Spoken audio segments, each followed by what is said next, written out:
The Marcia Weekes Show. It's the Marcia Weekes Show.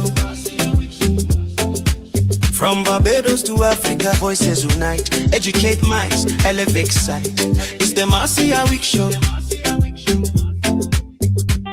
It's the Marcia Weekes Show. From Barbados to Africa, voices unite. Educate minds, elevate sight. It's the Marcia Weekes Show.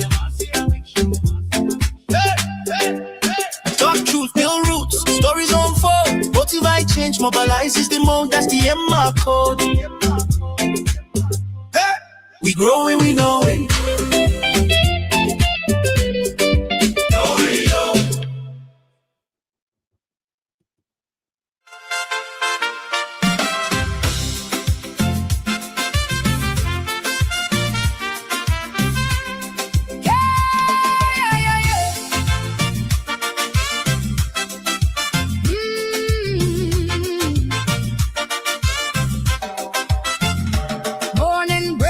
Sky still break, sirens crying where children play.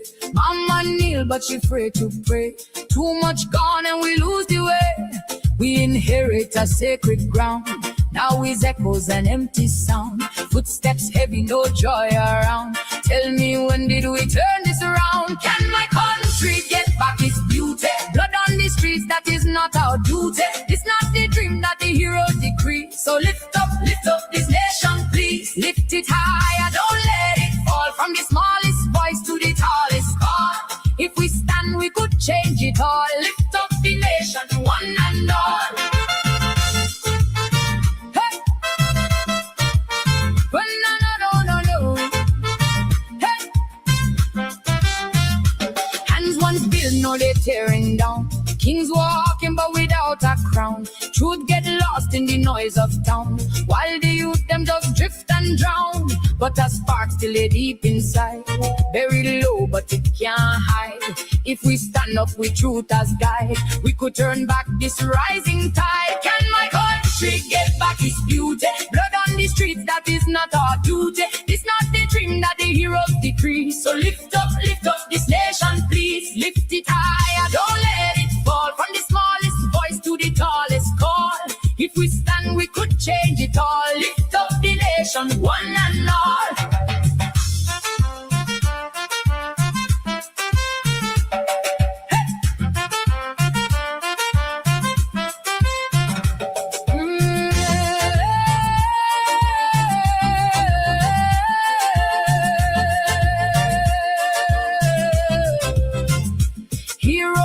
From the pages past, guard the future, make it last. Freedom never was built so fast. Every sacrifice holding fast. So we rise not in rage but will. Heart steady and spirit still. One voice louder than any hill. Together strong, together build. Can my country get back its beauty? Blood on the streets, that is not our duty. This not the dream that the heroes decree. So lift up this nation, please. Lift it higher, don't let it fall. From the smallest voice to the tallest call. If we stand, we could change it all. Lift up the nation, one and all.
Good evening, ladies and gentlemen. Good evening, boys and girls. And we are here with you this Sunday, April 26th. And we are coming to you from Barbados.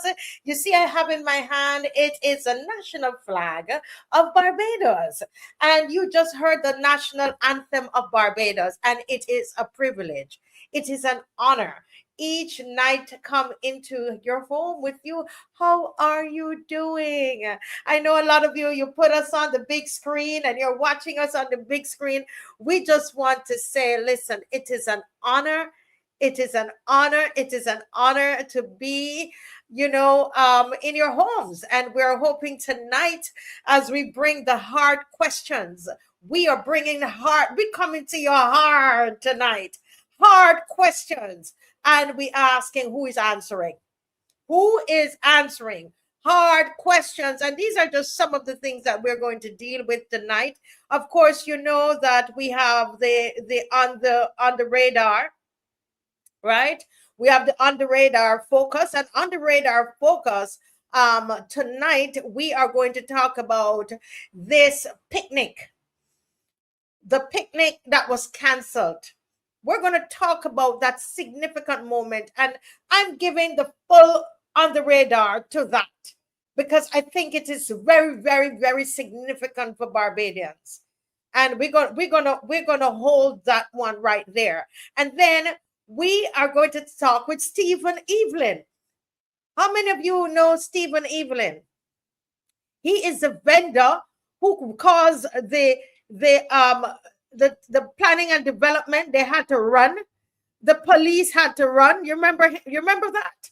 So call everybody. Listen, we're into some powerful moments with Barbados, This is powerful. Yeah, Barbadians are standing up. And I want you to call people, man. We got some hard questions. Of course, we have the Carifesta Files. Episode 3. I told you there are 7 episodes, and I'm not letting go of this. And when I'm done with this, every Barbadian is going to call for an internal audit investigation.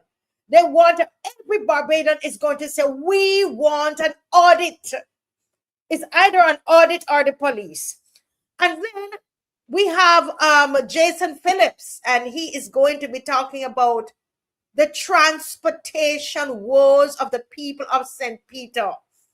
And I know a lot of people in the north, that area down in St. James as well, having problems, St. Lucie having problems as well. But he is specifically going to speak of St. Peter this evening. And of course, I'm sure it will touch a little bit on nationally as well. But he's really going to look at what is the real state of transportation in St. Peter. That's what he's going to be doing this evening. And of course, we'll have make sure that you can call in. Yes, and yeah. and think, well, let me go quickly. I have to go quickly because I've got to get into Dave. I'm going to go right into the picnic right now. That's on the radar. But let me just as Dave gets that ready, the graphic ready. Hi, Judy and Mystic and Teroni, Marcia Miller. I glimpsed you at the funeral. Wasn't that a beautiful farewell funeral, a send off for Dave Thorne, and that too.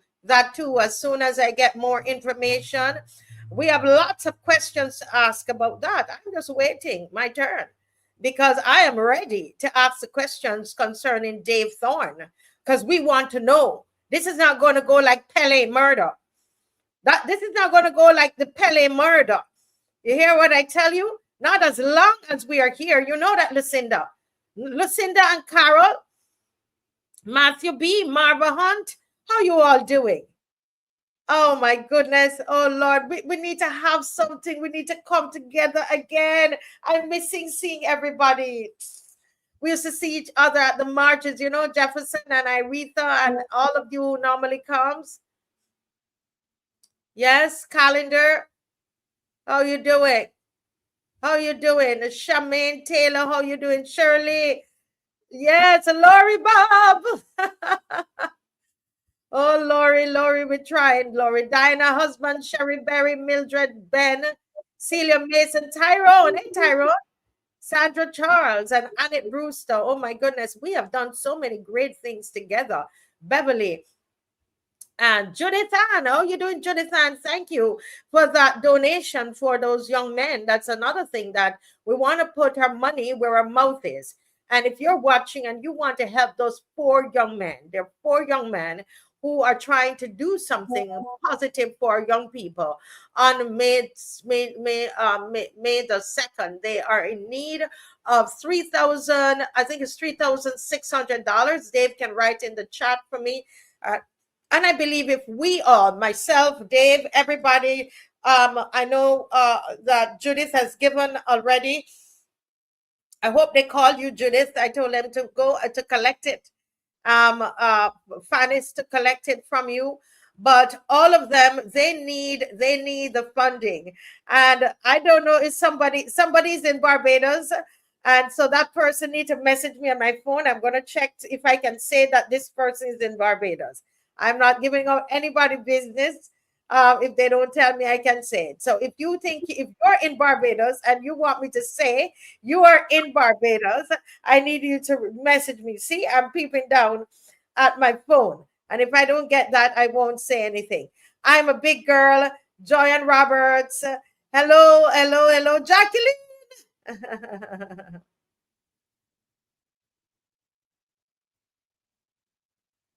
Yes. Yes, we are like those people going around. Yes, is in Barbados. And I saw her at Dave Thorne's funeral as well. She was here and she also attended Dave Thorne's funeral there, and a big gathering. He had a huge gathering. But we're not just satisfied with a huge gathering. We want the truth, Valerie. We want the truth of what happened to Vihoy. It's a different age. And this is not going the way of Pele murder when all now it's not solved. Yeah, somebody saw the video. Oh, you saw the video of the vendor. How many of you watched the video with Dave Thorne? Yes. Tonight is going to be very, very powerful. Yes. And Mr. Thorne spoke very well. And we continue to pray for the family. Yes, there's love in justice. There is love in justice. Yes. We will continue to seek justice for Dave Thorne. We're not going to forget his name. We will not forget his name. I'm telling you. Yes. Yes, Adrian Hines is good. He's taking a break from the show. I had announced that earlier. But he knows that whenever it's time, he will jump right back on. Okay. Adrian always has, it's always an open door. Yes. Okay. Wonderful. All right. So, folks, we are going to permit me to speak on this, what you're seeing on the screen here right now.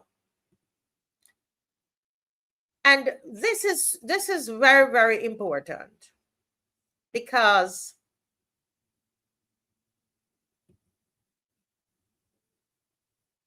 when I think about Barbadians,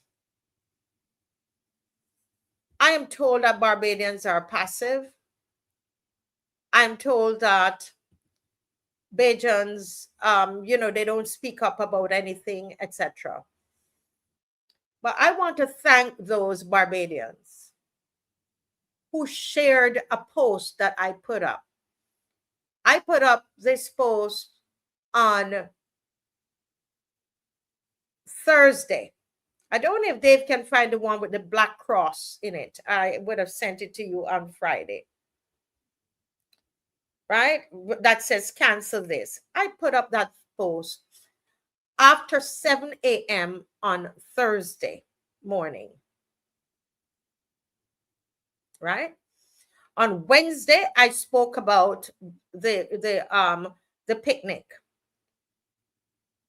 And I said that I believe this picnic should not go on in light of what is happening in Barbados. A lot of you agreed with me. And Thursday morning, I got up and I felt the strong urge to put this post up. And I knew exactly how I wanted it and X through it and say, cancel this. And I put it up and with a message. And I just want to read that message to you. All right. And I want to, and I'm coming to you. I don't want you to focus on me. I want you to see what Barbadians did. Right? My earring is falling off here. Live TV. I'm going to put on back my earring because I'm not doing any show with one earring. Okay. So I'm putting on back my earring. But folks, right? Let me tell you that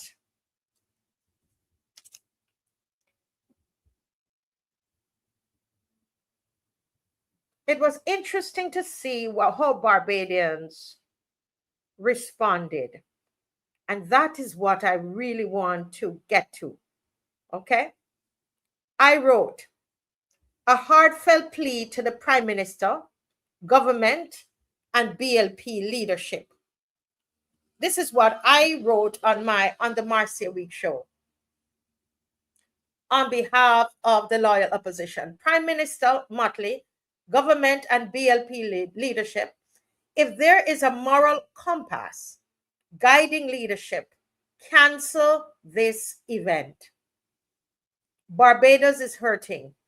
There's a level of fear in this country that we have never known before. Gun violence, stabbings, young men dying in our streets. The elderly are afraid to step outside at night, afraid even to go to their gates. Children are being sent home from school because of fear. Children at bus stops are running for their lives when shots ring out. This is not normal. This is not who we are. So I ask genuinely, respectfully, but firmly, is this the time for effect? On Heroes Day, a day meant for reflection, remembrance, and national consciousness, we're being invited to a picnic that we all know is something else. Another party, another distraction, another moment of bread and circus. At a time when the country is crying out for leadership, for reassurance, for decisive action, is this what Barbados needs right now? We're not saying people should never celebrate. We're not saying joy has no place, but timing matters. Leadership requires sensitivity. And this very moment demands seriousness. Heroes Day should be a day where the nation pauses, a day where the Prime Minister speaks to the soul of the country and says, let us reflect, let us remember, let us reset. A day where families come together, a day where we honor those who built this nation, a day where we confront honestly what we're becoming. Instead, we risk turning it into another event, another political gathering, one that will demand heavy police presence, diverting already stretched resources. And so we must ask, are we more serious about pets than we are about crime? Can we take 1 year, just 1 year, to pause, to reflect, to send a message that Barbados understands the gravity of this moment? This is a plea, not out of anger, but out of concern, not out of politics, but out of love for this country. Prime Minister Motley, government, and BLP leadership, if there is a moral compass guiding leadership, cancel the event. Give Barbados a moment to breathe. Give Barbados a moment to reflect. Give Barbados a moment to remember. Because remember who we are and who we must become. Because right now, Barbados doesn't need another vet. Barbados needs healing. Do you join in with this, please? Share if you agree. Share if you agree. Now, that's what I wrote at the end of it. Would you believe I went about my business? I put it in, went to my garden, did my gardening, and I literally prayed over it. And I put it out. I prayed over it and put it out. And I went to do my gardening and so on. By the evening, when I came to look at the post, there were over 30-something thousand views on this post. The comments were, there were so many people. Yes, there were people there who were not supportive, but there were lots more people who were supportive on this post and who understood, people who didn't normally speak on it. And I want to say this is a Barbadian moment. It is, because I could have put the post out there and you never did anything. The post could have gone out there. This, what we're looking at here is people power. People power. They saw the comments. They saw how wide it was sharing. They knew that we were going to ride this wave up until Tuesday. They knew that. And so the question, the hard question, remember I told you we're going to ask hard questions tonight? Was the cancellation of the picnic a decision of leadership or pressure from the people? Somebody might say it doesn't matter. But it matters, because the question again is that, are our leaders truly listening, or they're reacting when pushed? Think about all the bills that we were able to push back together. I want you to understand that, the power that you have when you see something, when you share it, when you like it, when you send it to your WhatsApp groups, because they go and they read, they go and they check the Marcia Weekes Show. They do. They are watching it right now. They heard me from Wednesday. They heard me. Are leaders truly listening or reacting when pushed? What does this moment say about the power of public opinion in Barbados?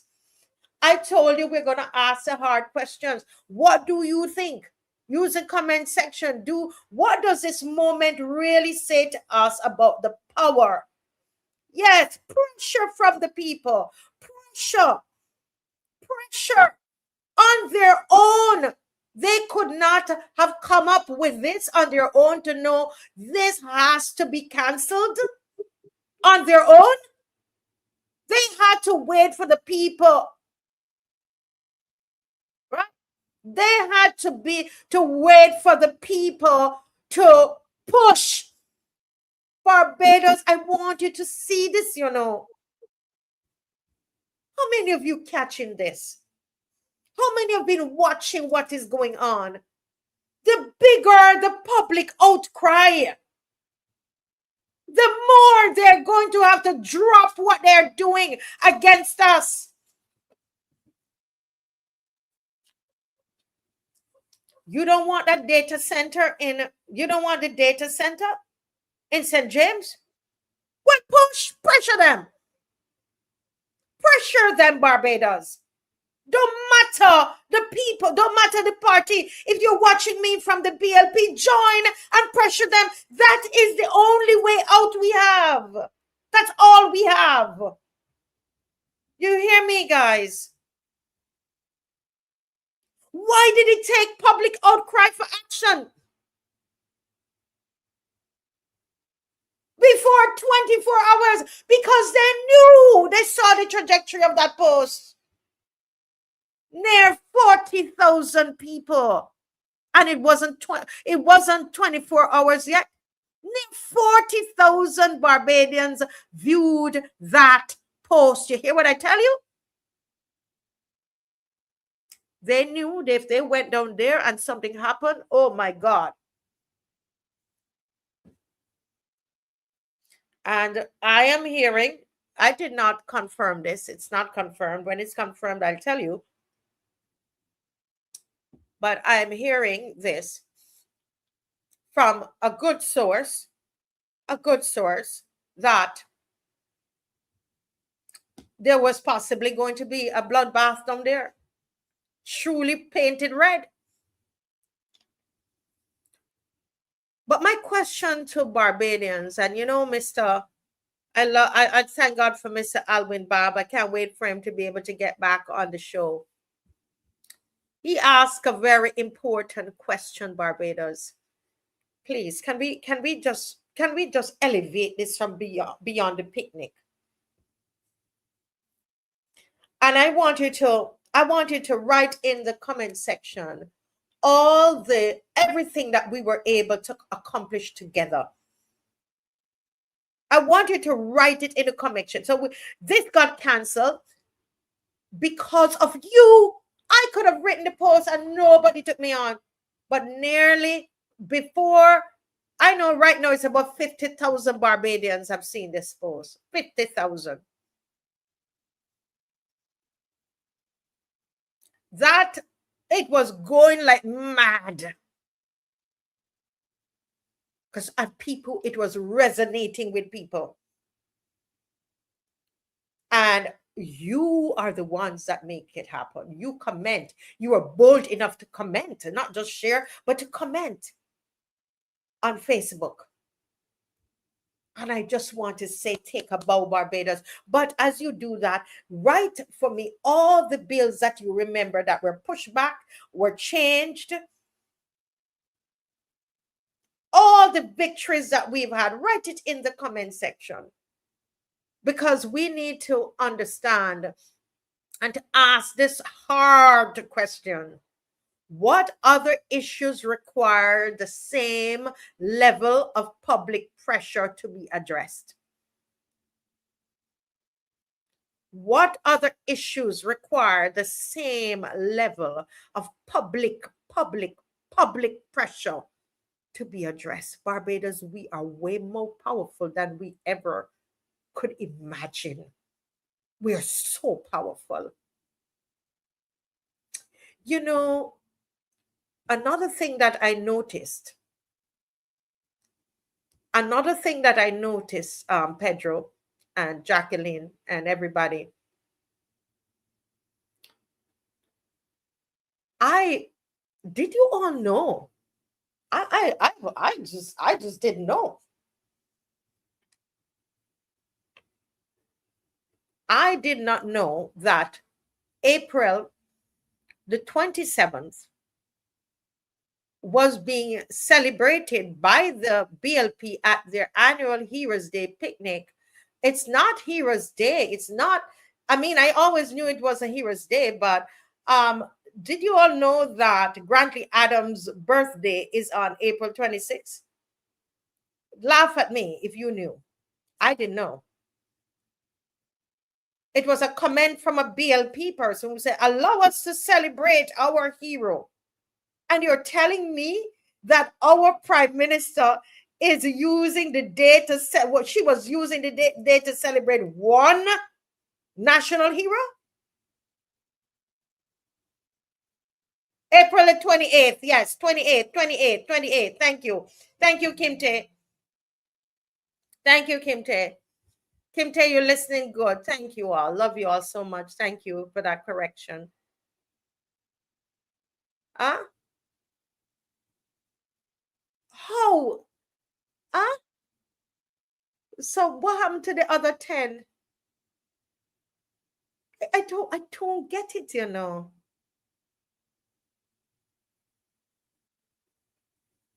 I don't get it. Yes, it was a move by Owen Arthur, and you all, oh, clever move by Owen Arthur. Yeah, yeah, yeah, yeah, yeah. But you're telling me that you would use the day to celebrate the person from your party. And you are the leader of this country. This is why I say this woman is not real. She, I've lost all. I mean, she's a terrible leader. A terrible leader.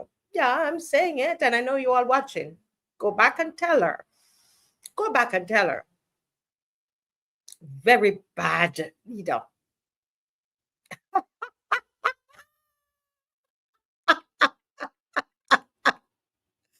Faker than a $3 bill.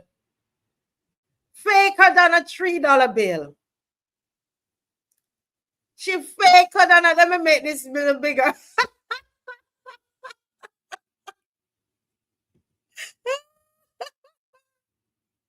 Lord of mercy.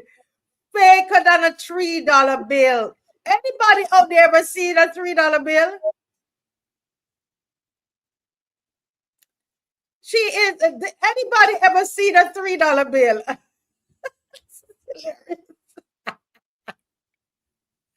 Talking about she step off the plane and rush home to deal with the crime. Huh? Miss Flying Minister. The Flying Minister, Barbados calling again. Huh? Faker than a $3 bill. Anybody, they put back up the $3 bill. Anybody, this is the first time I've seen a $3 bill, and you gotta put her face on it. $3. Anybody out there ever seen a $3 bill? Faker than a $3 bill. This note is not legal tender for anything real. $3 bill.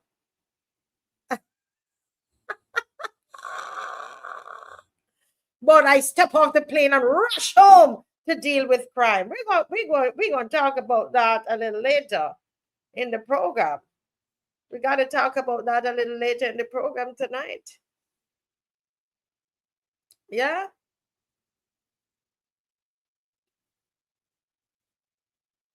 Yeah. That's funny. That's funny. That one caught me by surprise there. Carol, you like that one, huh? Oh my gosh. Oh Lord. Well, folks, we are going to go right into our episode 3 of Carifesta Files. We want to take a look at Carifesta Files. And before I do that, I just want to say that this Tuesday, on Heroes Day, April 28th, Heroes Day, we are asking all Barbadians to pause and reflect. And this, we've been saying that on this show way before the cancellation. We have been calling, due to the level of crime and violence in the country, we've been calling for a pause and reflect on April 28th.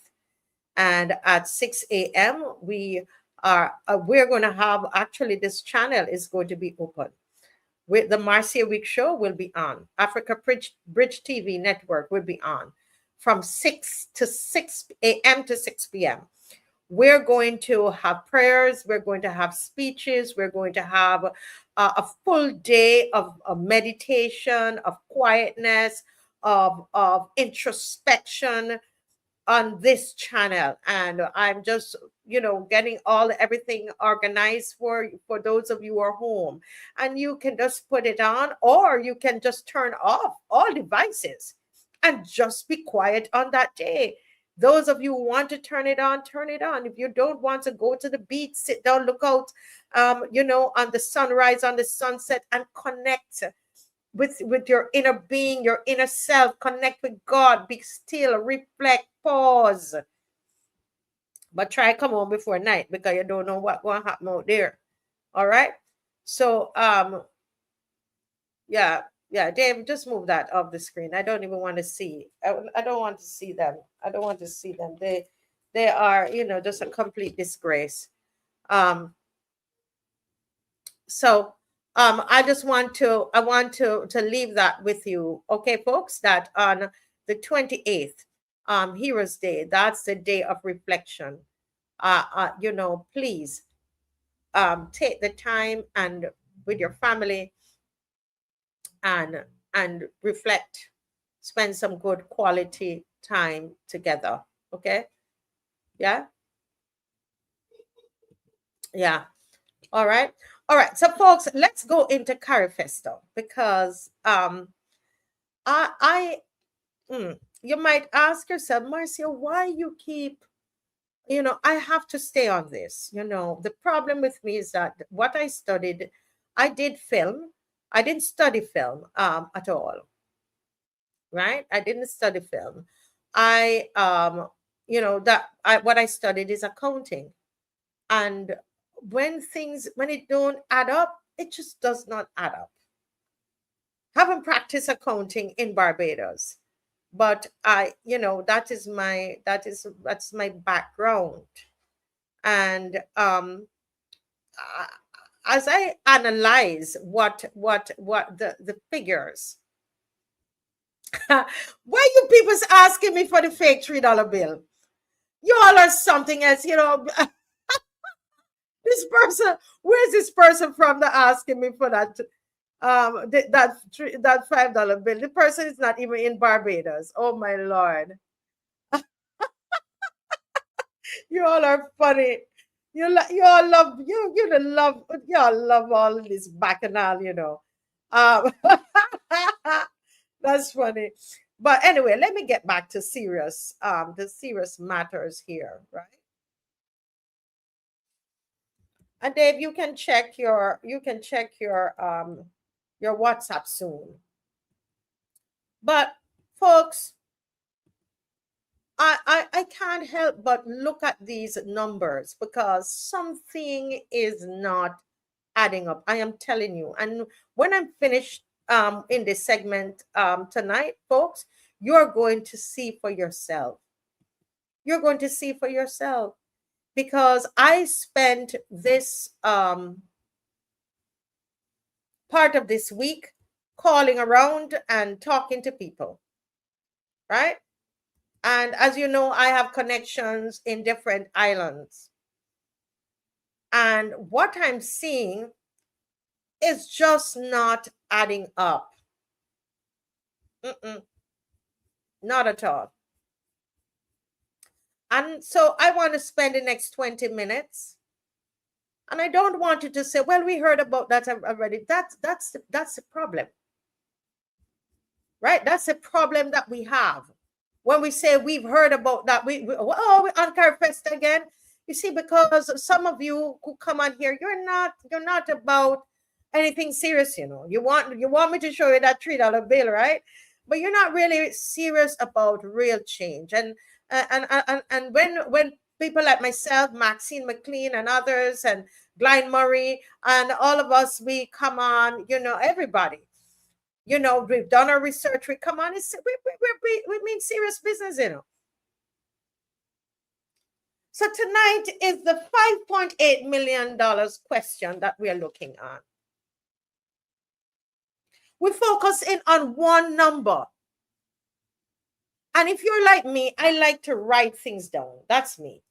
As much as you have the computer, I still have my book and I write in my book because when I write it down, it feels real. $5.8 million. That's what we're talking about tonight.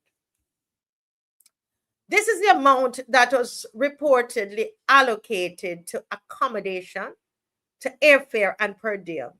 And you might have said, oh, well, we heard about that last week, but we're going into it a little deeper, right? Permit me.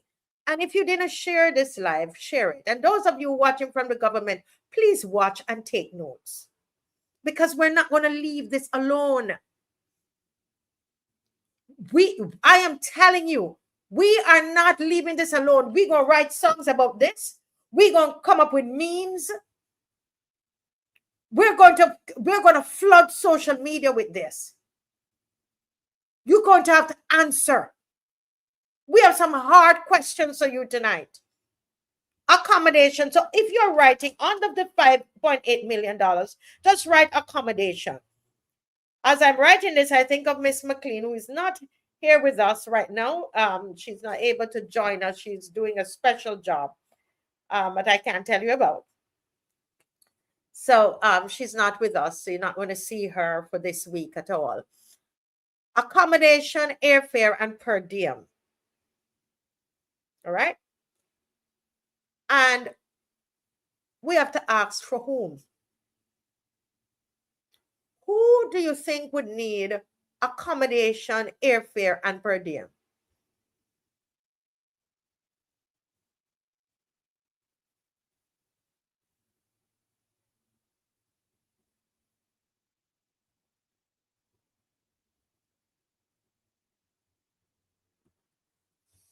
Am I still on, Dave?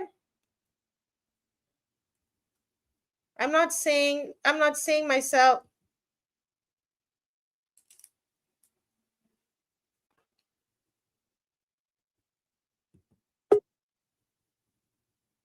Hello.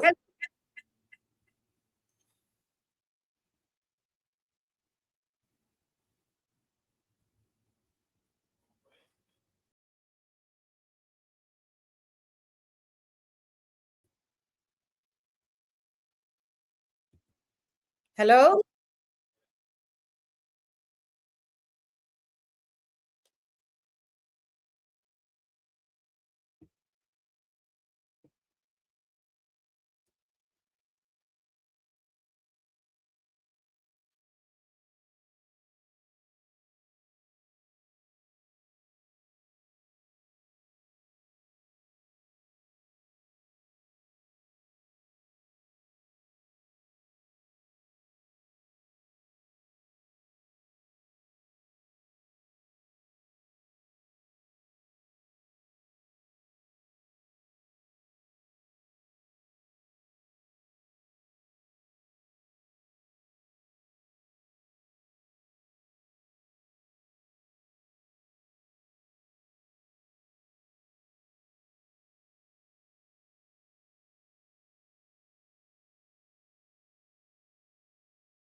The sky still gray. Sirens crying where children play. Mama kneel, but she afraid to pray. Too much gone and we lose the way. We inherit a sacred ground. Now is echoes and empty sound. Footsteps heavy, no joy around. Tell me, when did we turn this around? Can my country get back its beauty? Blood on the streets, that is not our duty. It's not the dream that the hero decree. So lift up this nation, please. Lift it higher, don't let it fall. From the smallest voice to the tallest call. If we stand, we could change it all. Lift up the nation, one and all. Hey! Well, no. Hey! Hands once built, now they're tearing down. Kings walking but without a crown. Truth get lost in the noise of town. While the youth them just drift and drown. But a spark still lay deep inside. Buried low but it can't hide. If we stand up with truth as guide, we could turn back this rising tide. Can my country get back its beauty? Blood on the streets, that is not our duty. This not the dream that the heroes decree. So lift up this nation, please. Lift it higher, don't let it fall. From the smallest voice to the tallest call. If we stand, we could change it all. Lift up the nation, one and all.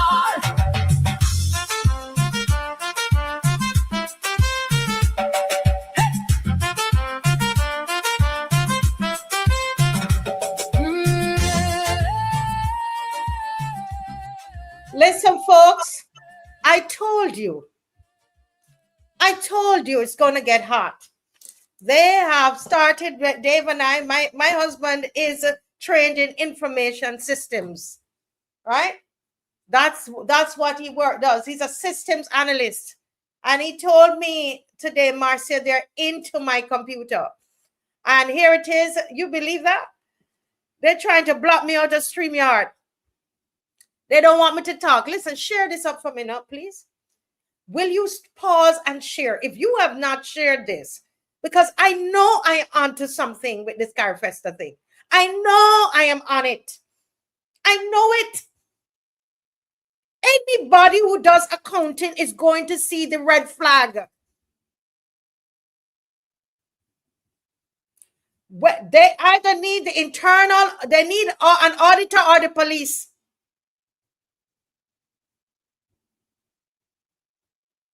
They need the auditor or the police. Oh, yes. Oh, yes. And I'm going to go harder now. We're going harder now, Dave. Come. We're going harder. I'm using their figures. I'm using your figures. I know you're watching it. Huh? I know you're watching it.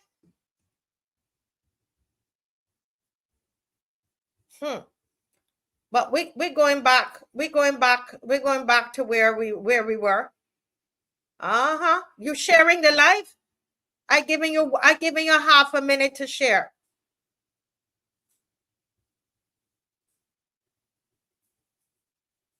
Half a minute to share. Come on.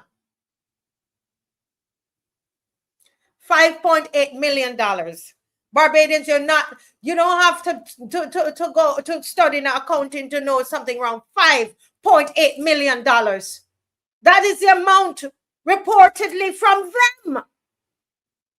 They said that was allocated to accommodation, airfare, and per diem. There's no artists in Barbados that they're going to put up in any hotel. I've already started to talk with the artists. It's the local people they were at the house. Airfare and per diem. For whom? Now, I haven't seen any contracts, and that's what we're asking for. Produce the contracts. Produce the contracts, NCF. Prime Minister Mia Motley, produce the contract. You are the Minister of Culture. You are now and you were then. You have never given that up. You are the Minister of Culture, Prime Minister Mia Motley. You think you are going to try to stop me from talking? Dave warned me before I came on here. He said, Marcia, come and look at my computer. They are in my computer. We say these things, and some of you say that we're making them up. Okay, we need the breakdown. You saw Stephen Lashley came on the show, and Stephen Lashley produced the breakdown of the Democratic Labour Party when they did Carifesta in 2017, and therefore we are declaring you must produce the breakdown for Carifesta. A detailed breakdown. We want to see the contracts.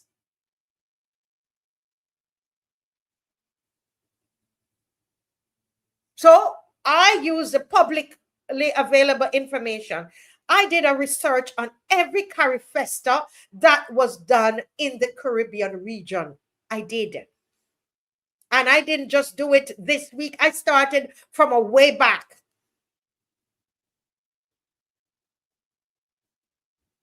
I started from last year and I gathered all of that information. I went through all of the Carifestas, all the different countries, Jamaica, Cuba, Guyana, Trinidad, every country. And I spoke to people, participants across the region. I spoke to people who are even in their own Ministry of Culture in their country. I got that contact, thanks be to God. Not boasting or bragging, but thank God that I have that regional contact.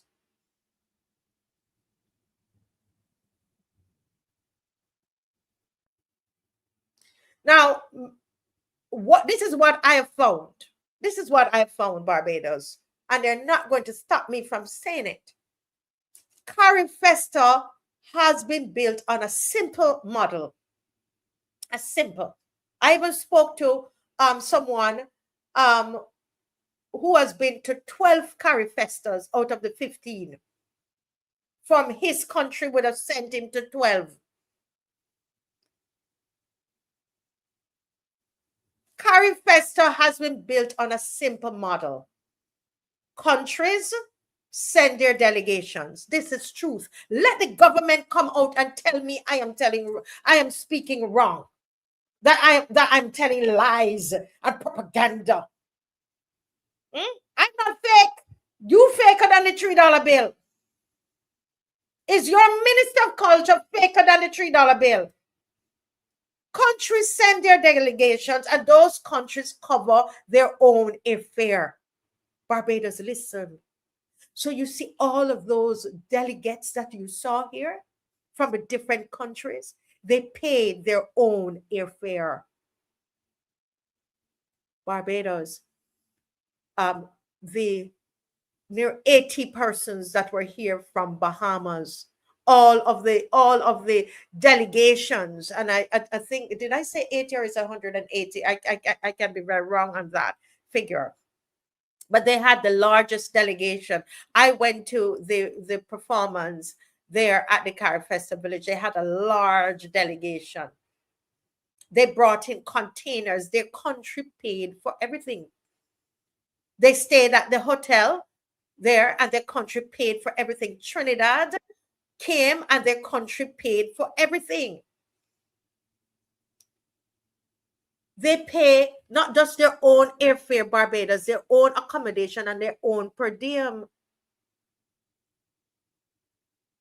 The only sets of people that did not put up in a hotel, that did not, their countries didn't put them up in a hotel, there were the young people that were put at Leicester Vaughan, because Carifesta is generally a simple model. Those people were put up at Leicester Vaughan. They were children from, I saw the pictures and the videos from various Caribbean countries. Okay? And their meals were cooked by Barbados School Meal Service. They paid, the others paid their own way. So again, we ask, who was covered by this 5.8 million? You see what I'm saying to you, Barbados?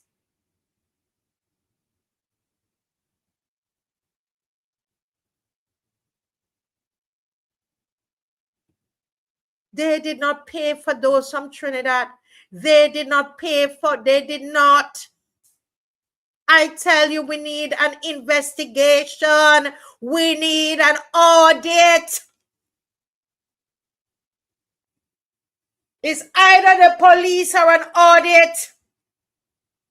We want to know how the taxpayers' money was spent.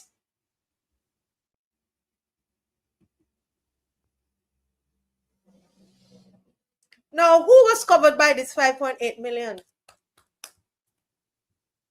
No, there was another layer of this festival. Everybody following me? And if you have any ideas and thoughts, put it in the comment section. I will have to go over a little bit because so the next segment with Stephen, the vendor, Stephen Evelyn, is going to start a little later because of the technical issue that I had.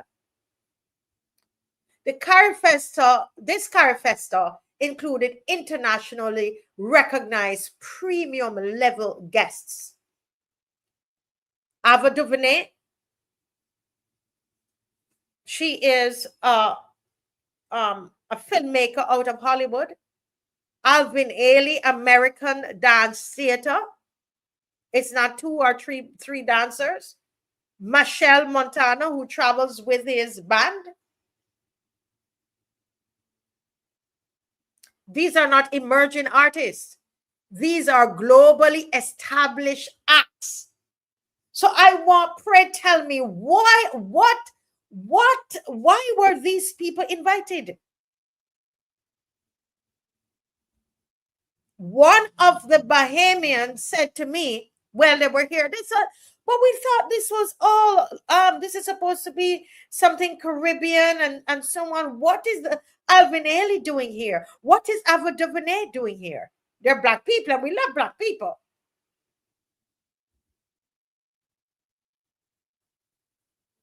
You could get away with Marshall, although he's premium. All of these people, guys, just by doing a quick search, you will see that they all call for and require 6-figure payment. Yeah, 6 figures.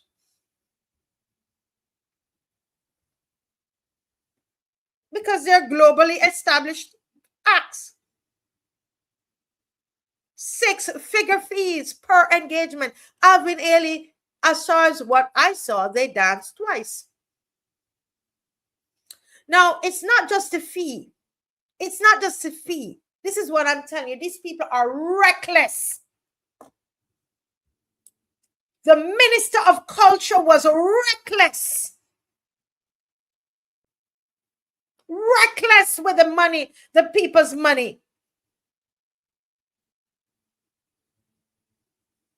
And who was the Minister of Culture? The Prime Minister of Barbados. Reckless. It's not just their 6-figure fees, but you're dealing with entire teams. You're dealing with musicians, dancers, and their technical crews, right? You're dealing with international flights. And I checked and realized that, especially, I did not check for Alvin Ailey, but Ava DuVernay and also Michelle, they travel either at first class or business class. You're dealing with international flights, premium accommodation, premium. I remember bringing in a producer here from Hollywood that worked with Oprah. And I got a little hotel there, you know, a nice hotel. Dover Beach is a nice hotel. And we got free rooms there. We got sponsorship. And she wouldn't even stay there. We had to remove her. She wanted a 5-star hotel. I know how they operate. Premium accommodation, daily operational costs. You're dealing here with full production. This is not one person. This is a whole operation that travels with these people. Plus, you had a group from West Africa. a theater group from West Africa. So let us contrast that with the reports that some participants, including the younger performers, were housed in school facilities, sleeping on the floor on a cot put on the floor, makeshift bathrooms. This is the same floor that the rats and thing run about. I don't know if these people knew. The contrast is important. Millions were allocated to accommodations, and some participants were in basic conditions. And I want you to know, in this $5.8 million, not one local artist, not one local artist would have received a penny, because it doesn't, they wouldn't qualify for accommodation, per diem, right? Performance, not even performance fees inside of there. Something is accommodation, airfare, and per diem. Listen, this $5.8 million, it does not even include the fees. What am I talking about? It's just accommodation, airfare, and per diem. Where is the auditor or the police? Accommodation, airfare, and per diem? No, man. $5.8 million? I want the box cover. No, sir. No, sir. This caused me to talk Jamaica. No. Something wrong here. This is a huge red flag. No pun intended. Accommodation, airfare, and per diem. Wow.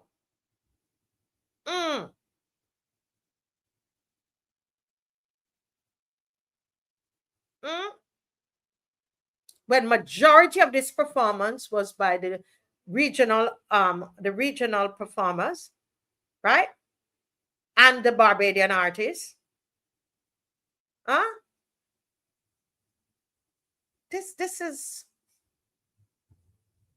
something is wrong. Something wrong here.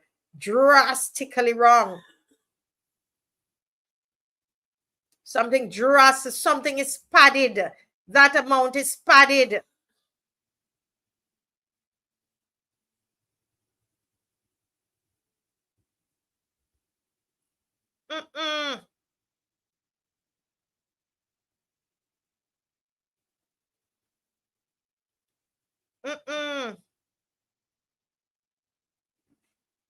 This is, folks, you seeing what I'm telling you? I wonder if you're seeing. If you understand what I'm trying to show you, put a thumbs up for me if you truly understand what I'm trying to show you tonight.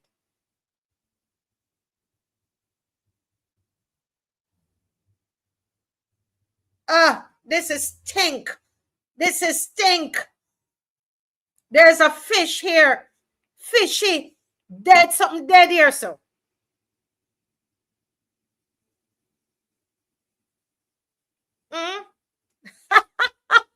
Angel Humble, I'm not going to use those words. No, but you understand what I'm saying? I'm talking about airfare. We're not even talking about the 6 figures that these people call for, you know. You don't think that's up there? Come on, Minister of Culture, Prime Minister, come out and tell us something is wrong with the figure. You're telling me that 16.2% of your budget is accommodation, airfare, and per diem? When you did not pay for the delegations?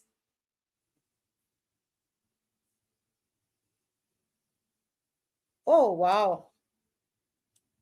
Oh, wow. No, man. No, man.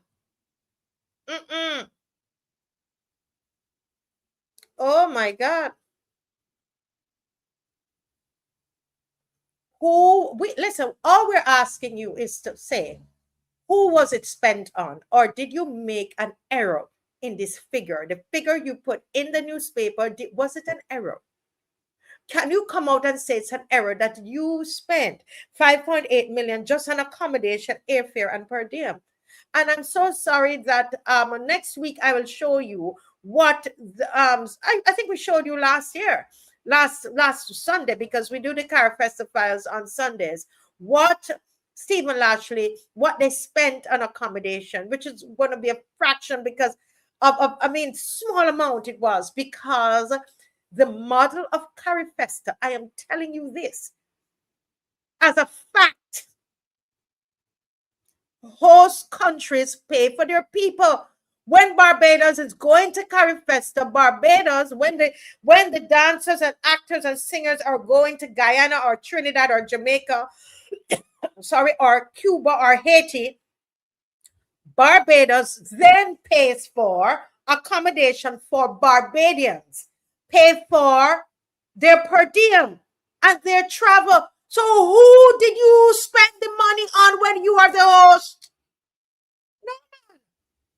How much went to the delegation, Minister of Culture, Prime Minister? You're not going to hide behind anybody. You're not going to be hiding behind that young man.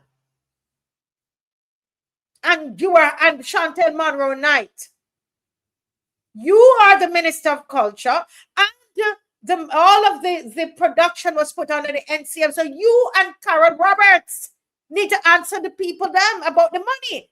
How much went to international guests, Prime Minister? How much of that money stayed in Barbados?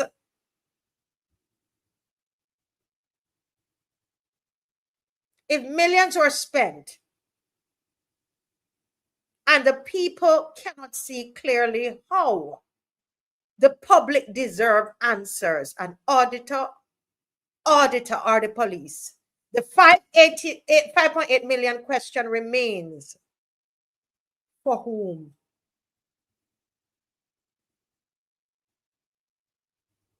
The 5.8 million question remains. For whom?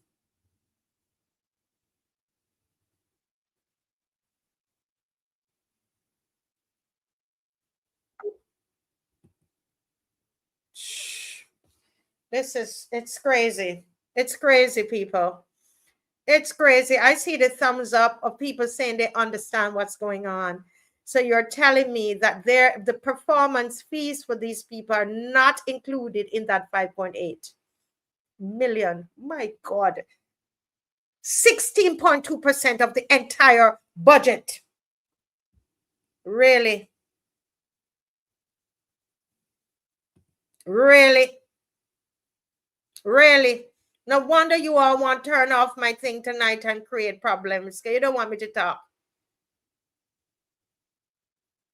Huh? Huh? Folks, share up this live right now. We're trying to, Dave, I'm going to send the number for the gentleman to see if you can help. Okay. I think I see Stephen there. I think I see Stephen is here. He's finally here. Stephen, put your thumbs up put your hand up if you're ready. You're ready. You're ready. Ah, lovely.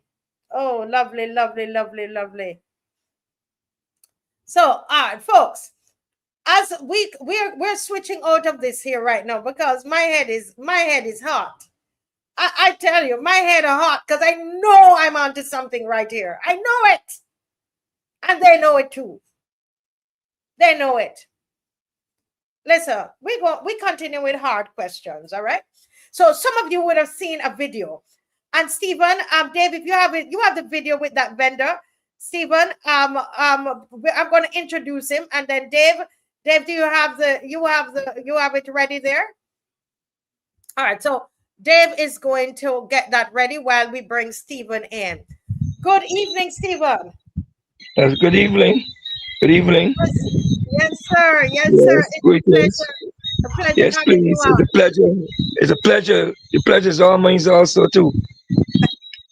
Yeah, greetings again to each and everyone around the world. Everyone that's tuned into the show. Greetings again.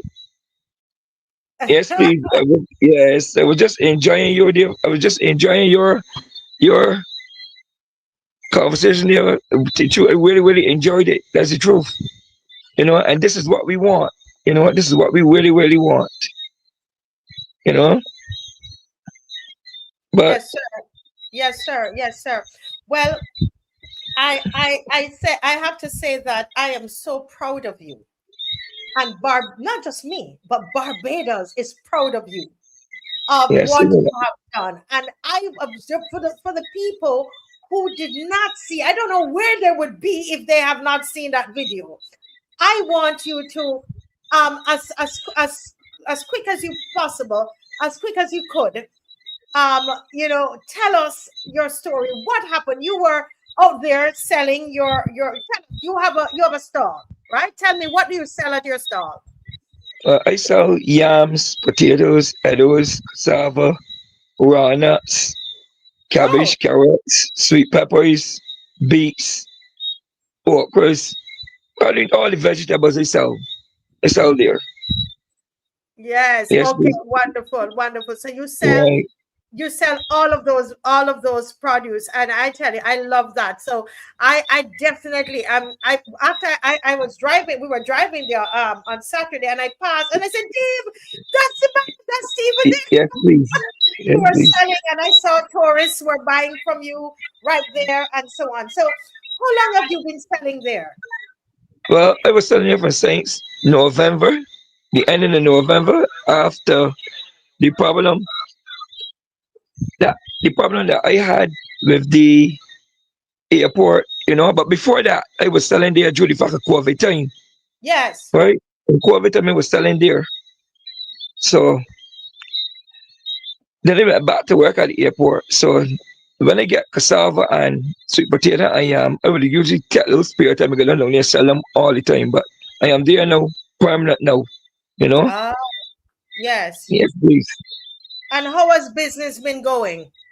It has its moments, between good and bad, it's like up and down sometimes, but I enjoy doing it. You always I love doing it. I really, really love doing it. Yes, you love Yes, I selling. really love doing it. Yes, I love it. I love it. And I love the atmosphere of meeting people. You're able to chat with people, listen to exchange some words with people, help pointing them in directions, different stuff. I love doing it. I love it. Yes. That that Yes, is please. that that is that is awesome. I could see the joy on your face, and I Yes, saw yes, I saw yes, the yes, tourists. They stopped and they were buying stuff from yes, you, please. etc. Yes, Can you please. give us exactly where you're located? Because by the time when we're finished with this interview tonight, I want the loyal opposition go out there and flood him. And the purpose of this interview, really, I told you, is that we want you went viral with this, but we want your business to go all the way up. So Uh, I Thank you very want, much for that. yes, Very, very tell much me for that. where you located. Tell me where you located. I am located at the corner of no. I'm located by Newton roundabout. Just when you come down the road there by the bearded fig tree by the well, Yes, you see me right there. at Newton, near Newton roundabout. Newton roundabout. Yes, please. Yes, Dave, is there? If there's another thing you want to tell me, just put it. Yeah. So Okay. so Stephen, let's let the people so this particular, what day of the week, tell me how these people, how this thing started, because you've been there since November. So how did this whole thing started with you there? What happened? Well, to be honest with you, I can't tell you what happened, but I know I can think of what had happened because usually, I speak out. Remember, when activists and you speak, and my motto is the only necessary for evil to triumph is for good men to do nothing. Mm-hmm. And my motto, I believe in truth. I don't care where I go. Don't matter what I do, I will always stand for truth, righteousness, and justice, regardless of what. Be honest with you, as I said, I didn't know what was going on. When I got there Thursday, a lady stopped me and told me, Wednesday, you see this dressed man there and the police, they're waiting. But I wasn't in that ground pulling nuts. Mm-hmm. So I tell her, well, thank you for that. It's okay, I can handle myself. I tell her I can handle myself. Well, I sat up there during the course of the day and I could at least feel the tension, because when you understand yourself to a certain degree, you know when things going wrong and you know when things gonna happen. So I know something like this was gonna happen, but I didn't know exactly what time. So I was there, resting back there in the chair. Next minute here, but, this Jeep pull up. They told these guys, you're the one in white shirt, and you don't fly out. And come with this sticker and putting it on my stall, telling me that I have an illegal structure set up. Now, as far as I'm concerned, a structure is a house. And it's something that is permanent with concrete and different stuff. Now, if you look at it carefully, you will see that it's a tray. It's not a structure. It's not a structure. Yeah. So you see, I always say it all the time, right? You see, these people is try to do things. When they say this actually do things without even thinking. And you see, the problem is, right, when you got people bullying you and you can't stand up for truth. Let me reiterate this a little bit when they say stand up for truth. First and first, you have to be loyal to yourself. That's the first thing first. You have to have loyalty to yourself. You have to have loyalty to yourself. That's the first thing you have to start with. And you have to learn to tell people, not me. I am not doing that. I am not doing that. That is wrong. That is wrong. But we have a system here now in Barbados that the PM is put people in place. She can control and manipulate. And that is a serious, serious, serious thing. It's a very, very serious thing. And we have to stand up against this tyranny. We have to do it. Because remember, Barbadians have to understand that they are the battery. They are the battery. And they need your consent. Remember, they work for you. You don't work for them. And that's our problem today. We need to understand that. Yeah. Nobody have the right to dictate what you should do from what you should not do. Of That's course, your God. once you're standing once you're doing it legally, Right. if you're obeying the law, and the thing is, why would they come and single you out? So tell me, before we show the video, I'm here looking. You are a man, you're a businessman, and you went and you built. I see you have crates, and did you build did you put the trade together yourself?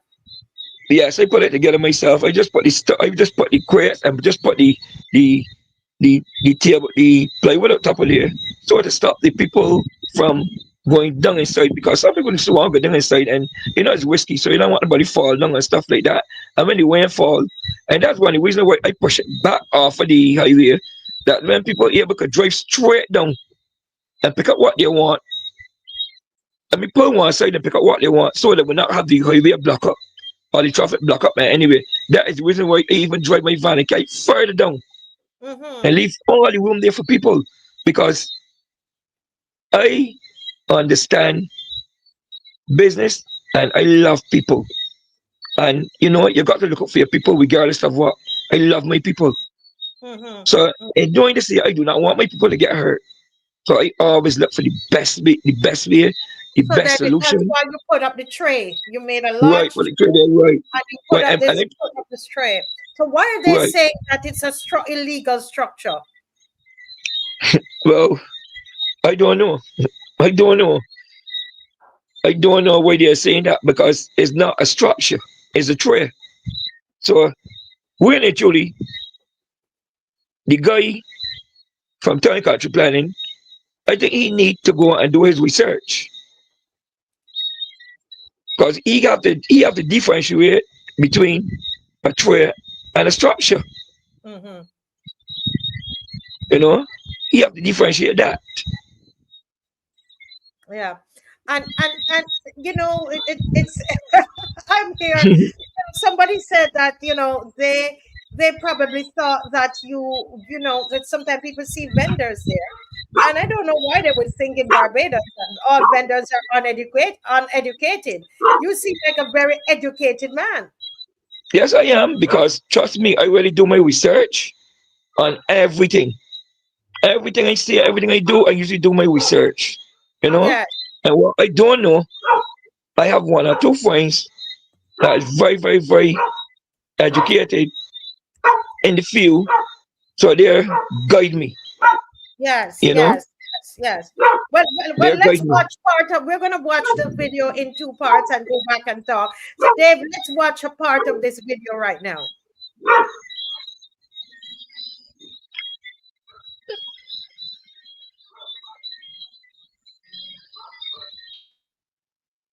We're not not getting the audio, Dave.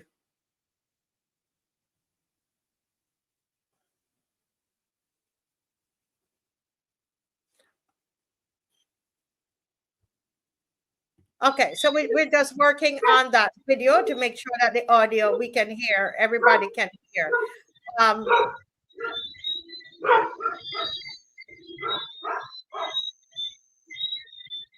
Yeah. Okay. So are you thinking that because you were speaking, somebody here is saying, I'm sorry about that. We're just working on some things, Stephen. That because you were Right. speaking out about what is going on in the island, that then they target you. Do you believe that's what happened with you? Yes, please. Because it even happened at the airport where we were working. You know? Mhm. I was suspended wrongfully. I was suspended wrongfully. I was bullied. I even got locked in a room at the airport.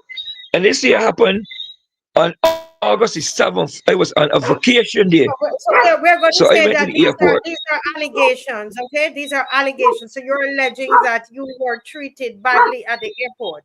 But you hold a minute. I think we're No, ready now, no, right, no, Dave? no. Yes, please. Yeah. Okay, go ahead, Dave.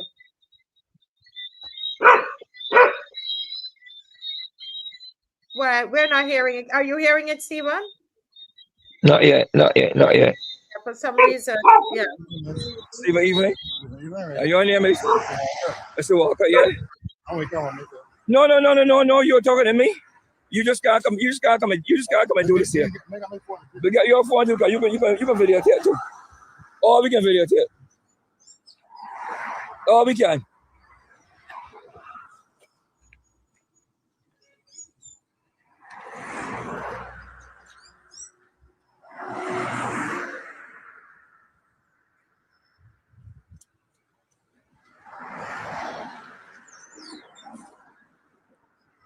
Yeah, you can videotape yours too. Yes, please. Step in.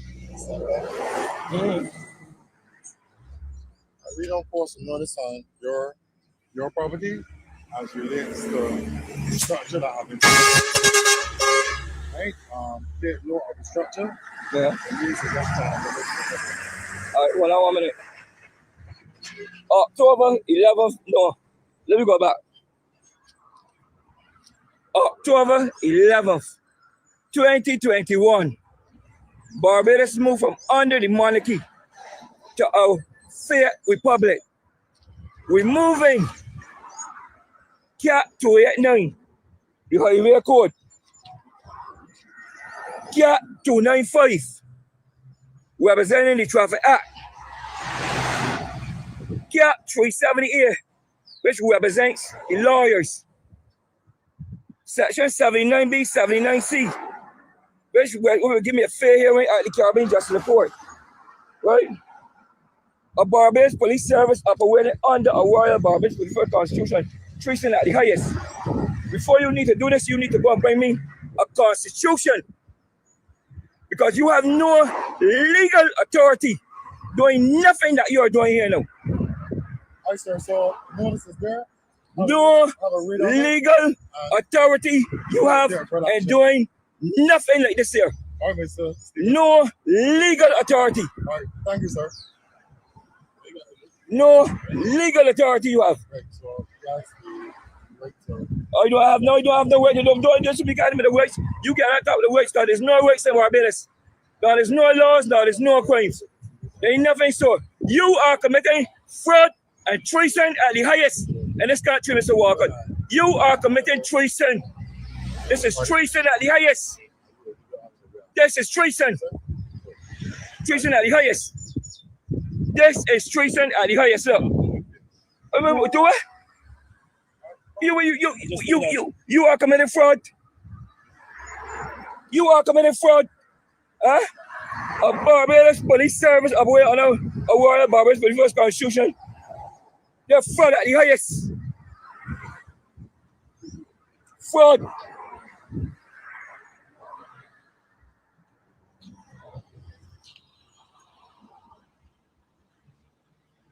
Yeah, greetings, family. Yes. Are you at the location of Newton? My son, your name is Mr. Stephen Emedo? My name is Mr. Brown. Mr. Brown, okay. And you're town and country planning. So that I got a legal shot on the highway. This illegal, unconstitutional, wicked, dirty people. Illegal. Committing treason in this country every day. Treason at the fullest. A Barbados police service operating under Royal Barbados Police Force Constitution. Treason at the highest in this country. Treason. Treason at the highest. That man.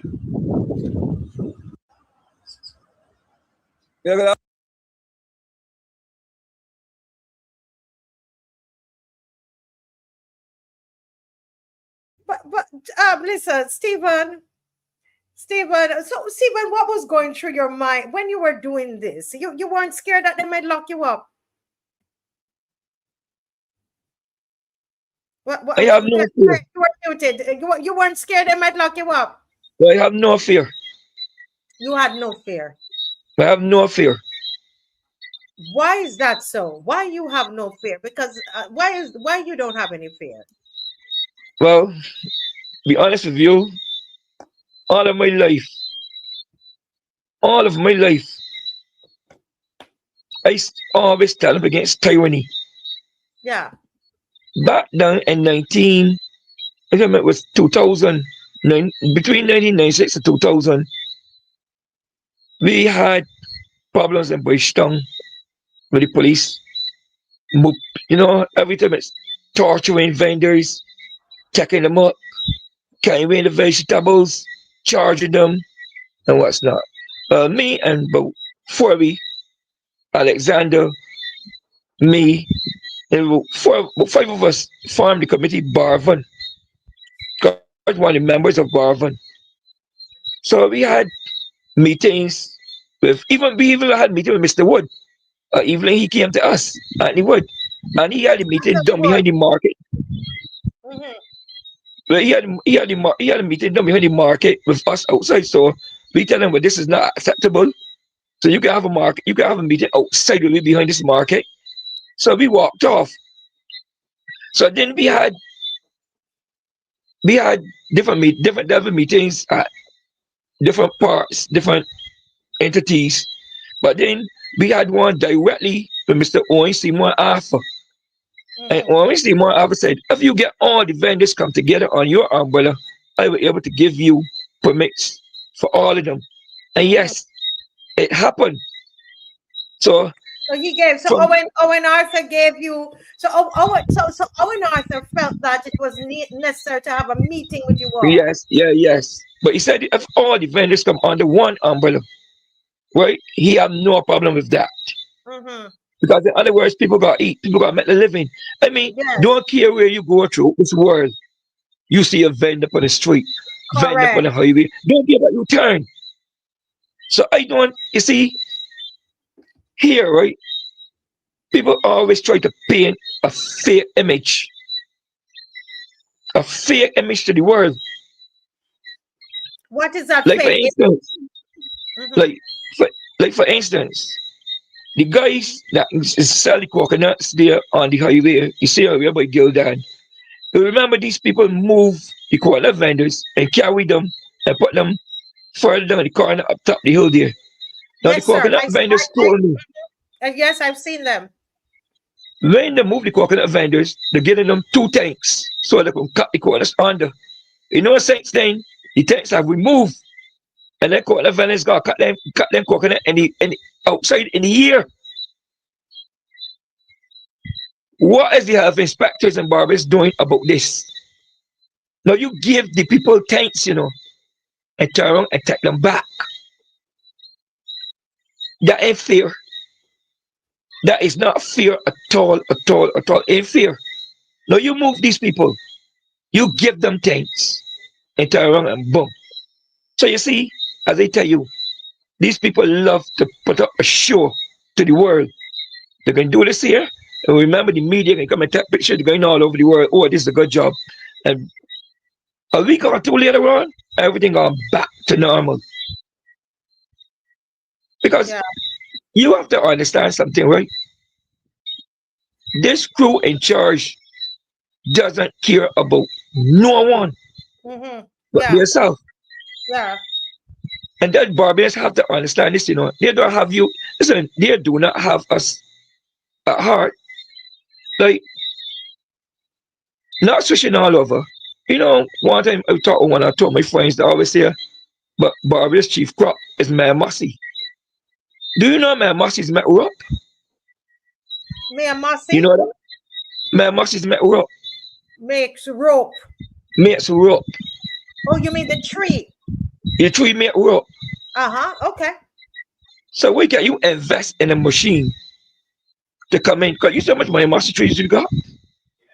Yes. Invest in a machine and bring it and start, because you start making the rope. Rope is sell throughout the world.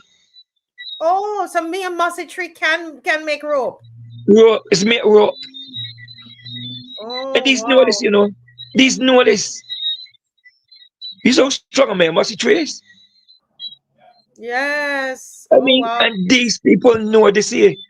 Another thing too, I turn around and I talk with uh politician guy. I tell you, if we're not talking, if we're not call his name, I tell him, no, look, we having problems in Barbados with with water. Now you have Kendall there, Kendall St. John. Now you got Three Houses Spring, you got Bath Spring, and you got the one down behind the I can't remember doing it, Presentation College. Why can't you dig out a dam in Kendall area? You know, fill it with water. Because when the rain fall, obviously set it up. The whole Williams set up the one right there in Larry's. Yeah. Right. So when you fill up this with water, you're able to pump water down to greens, dreps, all of those places so the farmers can get water. Can work. The land, you know. This was another something that like through the others. Because nobody got the time fully. Nobody got the time to listen to no small man. You see, it's easier for me to import the food and you grow it, then grow here. Because if So, I so import the most of food, the food, we only have 2 more minutes to go in this segment. But so most of the food that you're selling, it's imported. no local, I do strictly local food. I goes around to my people and get Uh-huh. local food. So you go I around, support the local to the farmer. farmers and you get the local food. Yes, I local, Stephen, yes. Stephen, I would love to sit down. I'm going to call you again. We need to sit down and we need to chat, right? Because we differ on certain things. You and I know that we don't need to go Of into that. course, but it's okay. It's But okay. but we agree on some things, right? Yes, And it's a true. lot of things we agree on. So, Stephen, let me again get where you are. You're at the corner, Newton roundabout near to Gildon, right? It's near Yes, Gildon. please. So Gildon, near to Gildon, guys, and Dear he's God. right there. And go and support it. Go and buy something from Stephen. Where they're seeking to stop his livelihood, go and buy something from him. And I want to say that even if Stephen is not regularized or whatever the word they want to use, if he has something he has to fix, I say don't come to him with the police and all of that. Try to get the man regularized. Bring the documents, bring whatever, because things are hard. And here, this businessman trying to make ends meet, right? He's not working and he is trying to make a living doing something he loves. Authorities, if you're listening, please handle the vendors differently, right? You might believe you're in your right to do it. I am saying use the time, use the opportunity to help him to get to be regularized. And instead of so we're watching very carefully if they're going to come with something to bulldoze your place. We're waiting that, right? Well, I will So be honest with you, uh-huh. sister. One more minute. If that dare happen, I will be catching a plane and going to Trinidad, and I'll be going through the international treaties that Barbados signed on. Yeah. I will be doing that. I will be doing that Because I know because you're not going to leave that alone. But I know I somebody have to stop this tyranny. Somebody yeah, have to. have to stop it. Well, Stephen, we are out of time, unfortunately. This is going so good. I'm gonna give you a buzz again, and No problem. I'm actually gonna come there with my camera and buy some things from you. And I'm saying to the authorities, if it is that you believe that Stephen is breaking the law, what can he do? I'm just saying, Stephen, don't kill me. I am saying to the authorities who are listening, because they watch my show. If Stephen is breaking the law, can we help these vendors to do things legally and to regularize? Please, please, please, no harassment, because life is too hard in Barbados. Things are hard, and we want that organic vegetables that he's selling. We want the local stuff. We going down there. Go everybody, go down to Newton roundabout near Gildon, and to make sure that you can support Stephen. Okay, everybody, this week go out and take a picture of you buying your stuff. But let's do that and make it go viral. Let's help this man. All right, Stephen, thank you so much. God bless you. Yes, and thank you very much for having me also. Yes, God bless. Bye-bye. Wow, that is empowering. That is empowering. And Stephen knows that we share different views about the Constitution. You know that on the show. I'm not going to pretend. What I'm celebrating here is how brave this man is, and in speaking up, and in just stating what he believes is his reality and his facts, and he presented it and in such a strong way, very convincingly. And I'm saying hooray for the vendors. If they're not legal, if they need to be regularized, I say to the authority, I respectfully ask you on behalf of Barbadians, please handle them with care. Things are very hard right now. It's very tough on families, and we would rather for him to be doing that than to be stealing or doing, which I know Stephen is not going to do that. You could tell that. But what I'm saying is that this is not the time to do that. In all seriousness, all of them, the coconut vendors, let's have conversations with them. Let's see how we can make things better. Okay? For them, safer for them and for the customers. All right? And do your job, but let them do their job. We need them. Okay? All right. And they're part of Barbados. Nothing is wrong with selling on the highway. We're not better than anybody else. I'm going to have a show just dealing with vending. But I know Jason is waiting on me, and I know he's settling himself as well. And we're always happy. Listen, this thing going to a whole nother level now. Jason is here. Hard questions. Jason coming with a hard question. Jason, give me a thumbs up if you're ready. Yes, wonderful, wonderful. Welcome again, Jason. Good night, Marcia. Good night, the good people of St. Peter. Good night, Barbados. Welcome. Yes, yes, yes. It is a real joy. You see this big smile on my face because I love, while I was interviewing Stephen, I was thinking about you because he has a similar spirit. And it is not a passive spirit. And that's what I love. And they try to tell us, Jason, that Bajan's passive. And I love that spirit, man, because we're defying that. When they say we're passive, we're like, oh, passive what? And that's what Jason brings. Jason, talk to us about what are your concerns in St. Peter? Go right into it. Okay, look. On the 23rd of April, that is last Wednesday, I was at the Alexandra School at a town hall meeting. And I raised the issue of transportation in Barbados. And I look at a very narrow area, the divestment of the transport board. And that simply means that government is going to privatize the transportation service in Barbados. In other words, they're going to sell it off to private investors. And this is a very, very concerning issue to the people of St. Peter. People are asking me whether government is going to guarantee them that if they privatize the transport board, will they make it law that whoever the investors are, that they will maintain the routes and the schedules?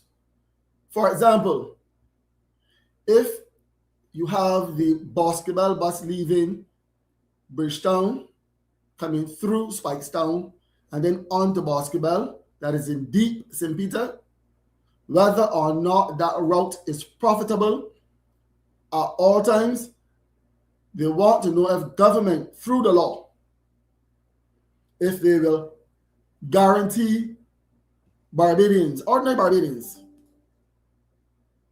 a reliable bus service.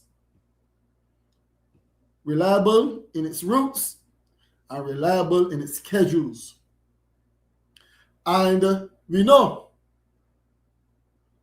government is on record in November 2025. Government confirms plans to divest. Again, in December, on the 31st of December, the minister, and I'm speaking about the Deputy Prime Minister of Barbados, Sansia Bradshaw, she's on record saying that there are discussions on the way, on the way, and cabinet is committed to the divestment of the transport board. Yet, the Prime Minister came out on Wednesday night when I brought up this issue, this most important issue. And she said that there's no divestment in the traditional sense, but enfranchisement. So what is it? Is government flat out lying to Barbadians? Or is there confusion in government's policy? Yeah. The Barbados Labour Party-led government must come out and clarify their position. And look, the government, you must ask, or Barbadians must ask the hard questions. Why is it that government wants to divest or privatize the transport board? In 2024 to 2025, government budgeted $12.2 million for the transport board, but yet transferred $26.3 million.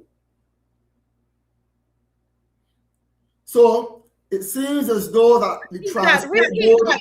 Repeat that, Jason. Repeat what you just said. In 2024 to 2025, government budgeted $12.2 million for the transport board. Yeah. Yet transferred $26.3 million. That is more than twice the amount of money. So we realize that the transport board is not profitable, or is not a profitable sector or entity. And government have been saying that the transport board is too expensive, is inefficient. It even said that it needs privatization for efficiency. So what's the real problem here? Government then decided that divestment is too harsh a word, and they tried to rebrand it by using the word enfranchisement. So that's a flat denial. In November and in December, they used the word divestment, privatization of the transport board. And now they're talking about enfranchising. This is either misleading the public, or government has to be unsure of their own policy.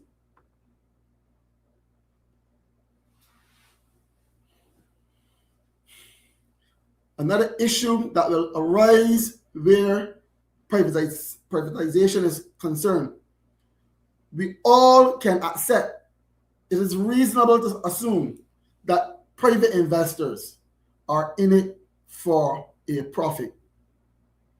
And if they're in it for a profit, who will serve the Boscobel route, the Indian Ground route, rural St. Lucie, rural St. Andrew? And I'm only looking at the northern part of the island.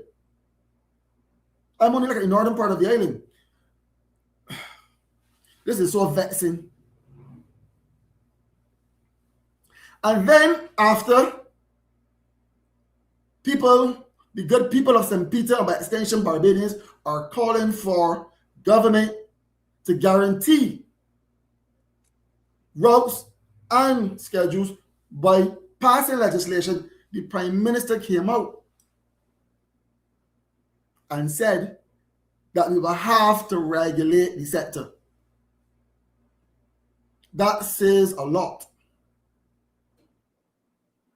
It says that even if you privatize the sector, it is going to be problematic. And therefore, government will have to regulate those people.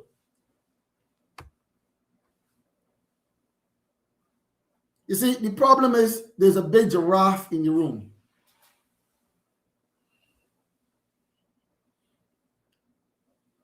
Government imported electric buses. And we can describe those buses as high-cost assets. Those buses will cost, or those buses worth $500,700,000. And the plan is to transfer those buses or sell them to the workers. Now, which bus driver is going to be able to afford? Which bus driver is going to be able to afford a bus that costs $500,000 or $700,000? That's almost $1 million. And if the transport board is done away with, is privatized, then he's not employed anymore. He's now creating his own employment. Therefore, he's going to find it very difficult to get a loan from a financial institution. Mm-hmm.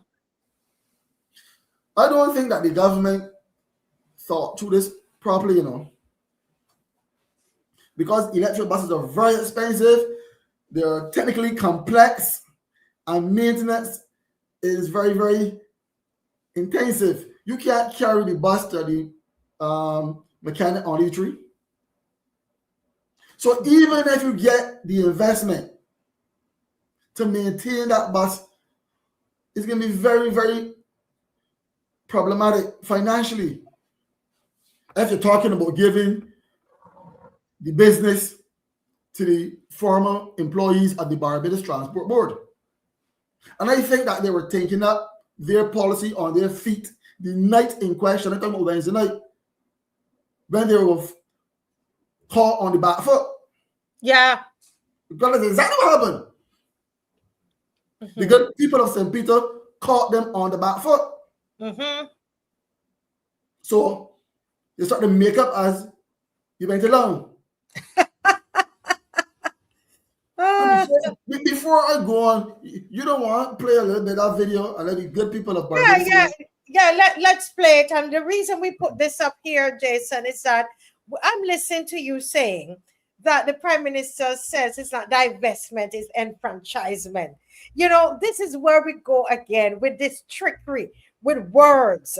They are trying to trick, this government is trying to trick the people with words, and that's why we have this is have me laughing the whole night, faker than a $3 bill, because they're trying to think that they can pull wool over our eyes. People, Barbadians, you know we're smarter than that.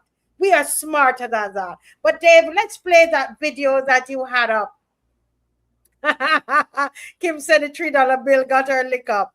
Yeah, but you know, Jason, that is I'm listening. All I can do is laugh, but okay, we have the video. Let's go right ahead, Dave, and play that video. Thank you. Stand here, man. We got a lot of Barbadians. Yes. Come, keep going. I want you to see. Barbadians depend on the transport board. The transport board is 71 years old.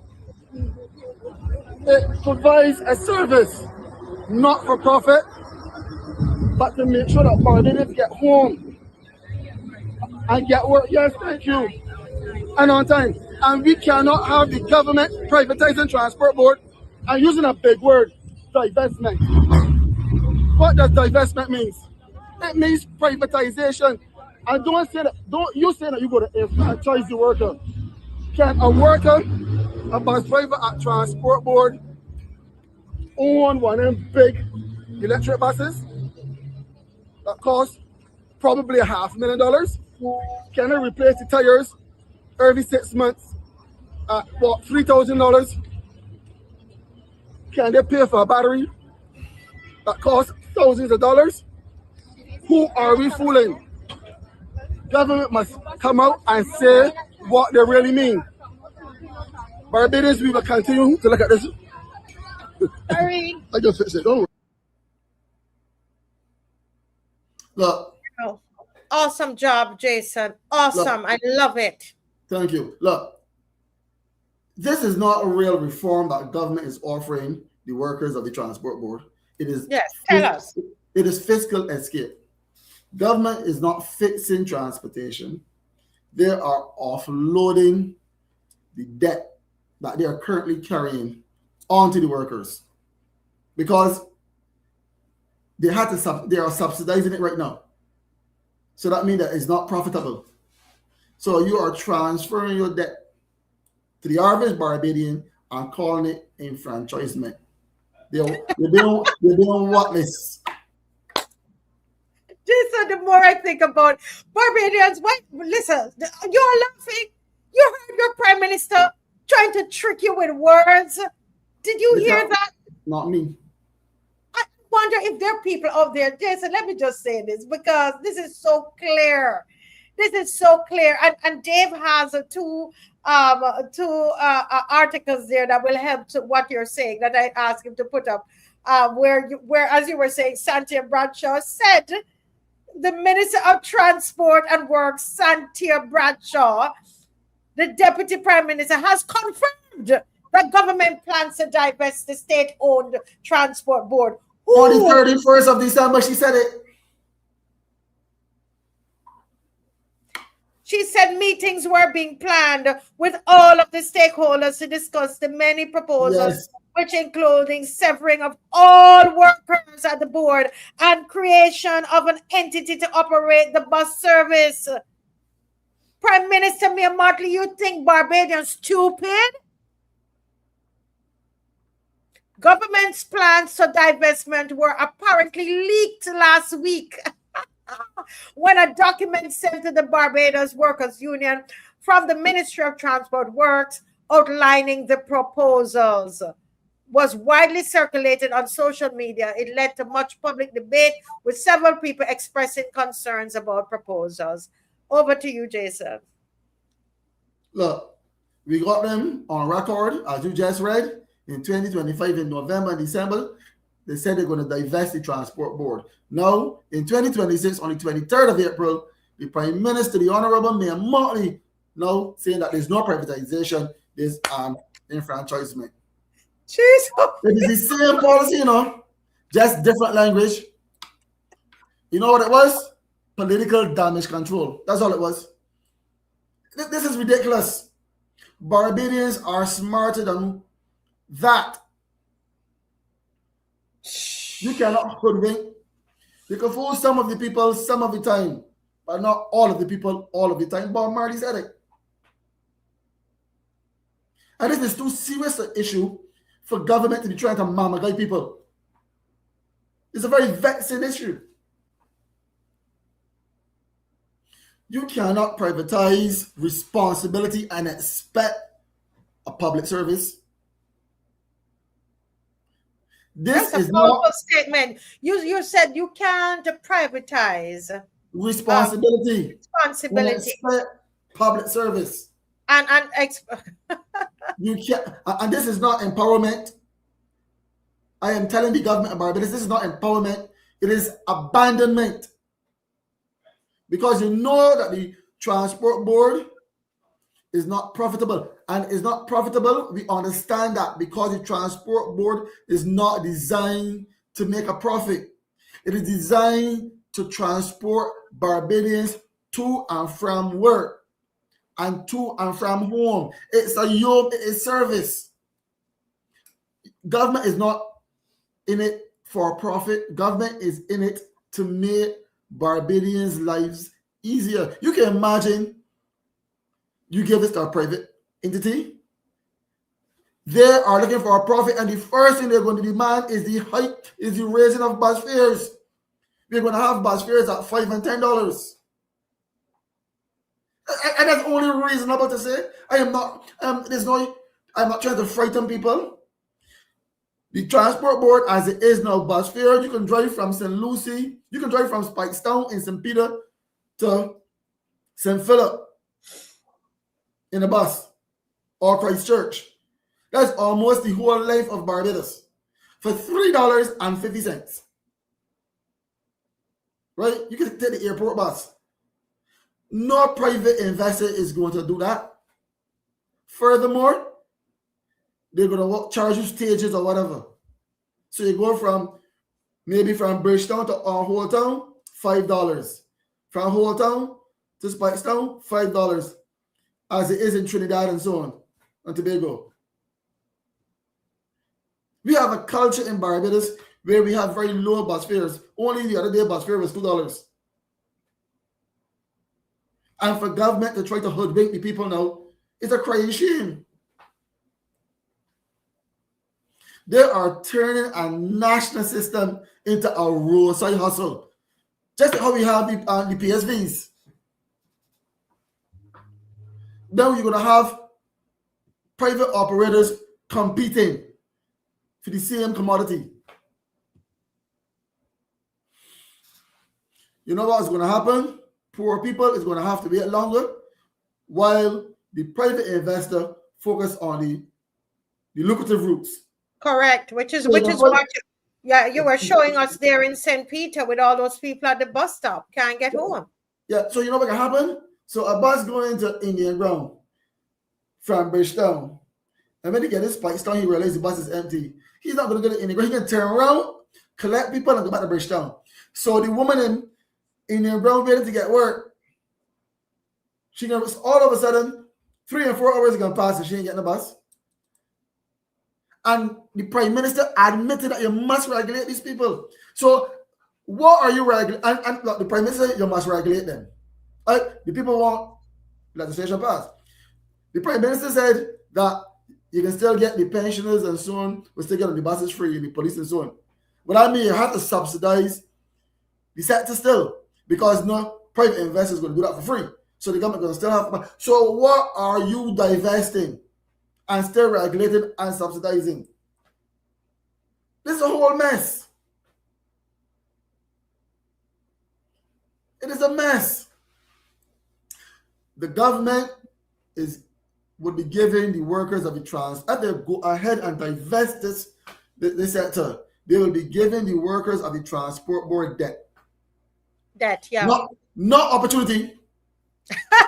Not opportunity. This is not opportunity. Say it again, Jason. Say it again, because a lot of people, these Kool-Aid, the people drink the Kool-Aid. Will you wake up out your slumber and realize this woman is faker than a $3 bill? Listen what I'm telling you. Go ahead, Jason. Barbadians asked the Barbados Labour Party-led government this question. If government cannot run the transport board properly, tell me how drivers, I don't know if the maids and so on can get to operate, but how the workers of the transport board are going to run it if the government can't run it and the government got deep pockets. Government needs to go back to the drawing board and come again. And I am going to be on this like white on rice, because this affects the good people in St. Peter. We have a representative who was at the meeting tonight, and he sat down and did not open his mouth because he toes a party line. We have no representation in Spikestown, in Basketball, in Indian Ground, in St. Mans, in Black Bass. There's no representation in St. Peter. The member of parliament for St. Peter, he toes the Barbados Labour Party line.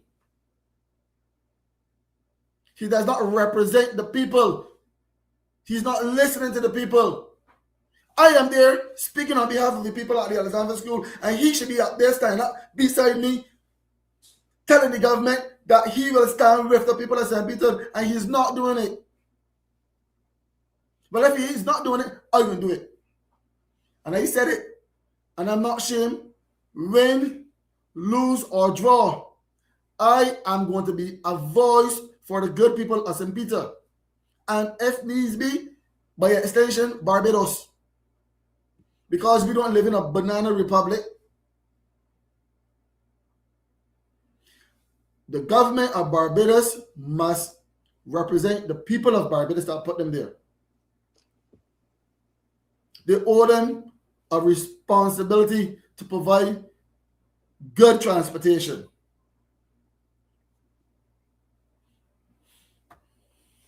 Well, I just want you to be able to go at it, Jason, because you are on fire here tonight, and I think that we are seeing, look at the screen, and then hear what the Prime Minister is telling you, and look at what the Deputy Prime Minister said, and look at the documents that were leaked.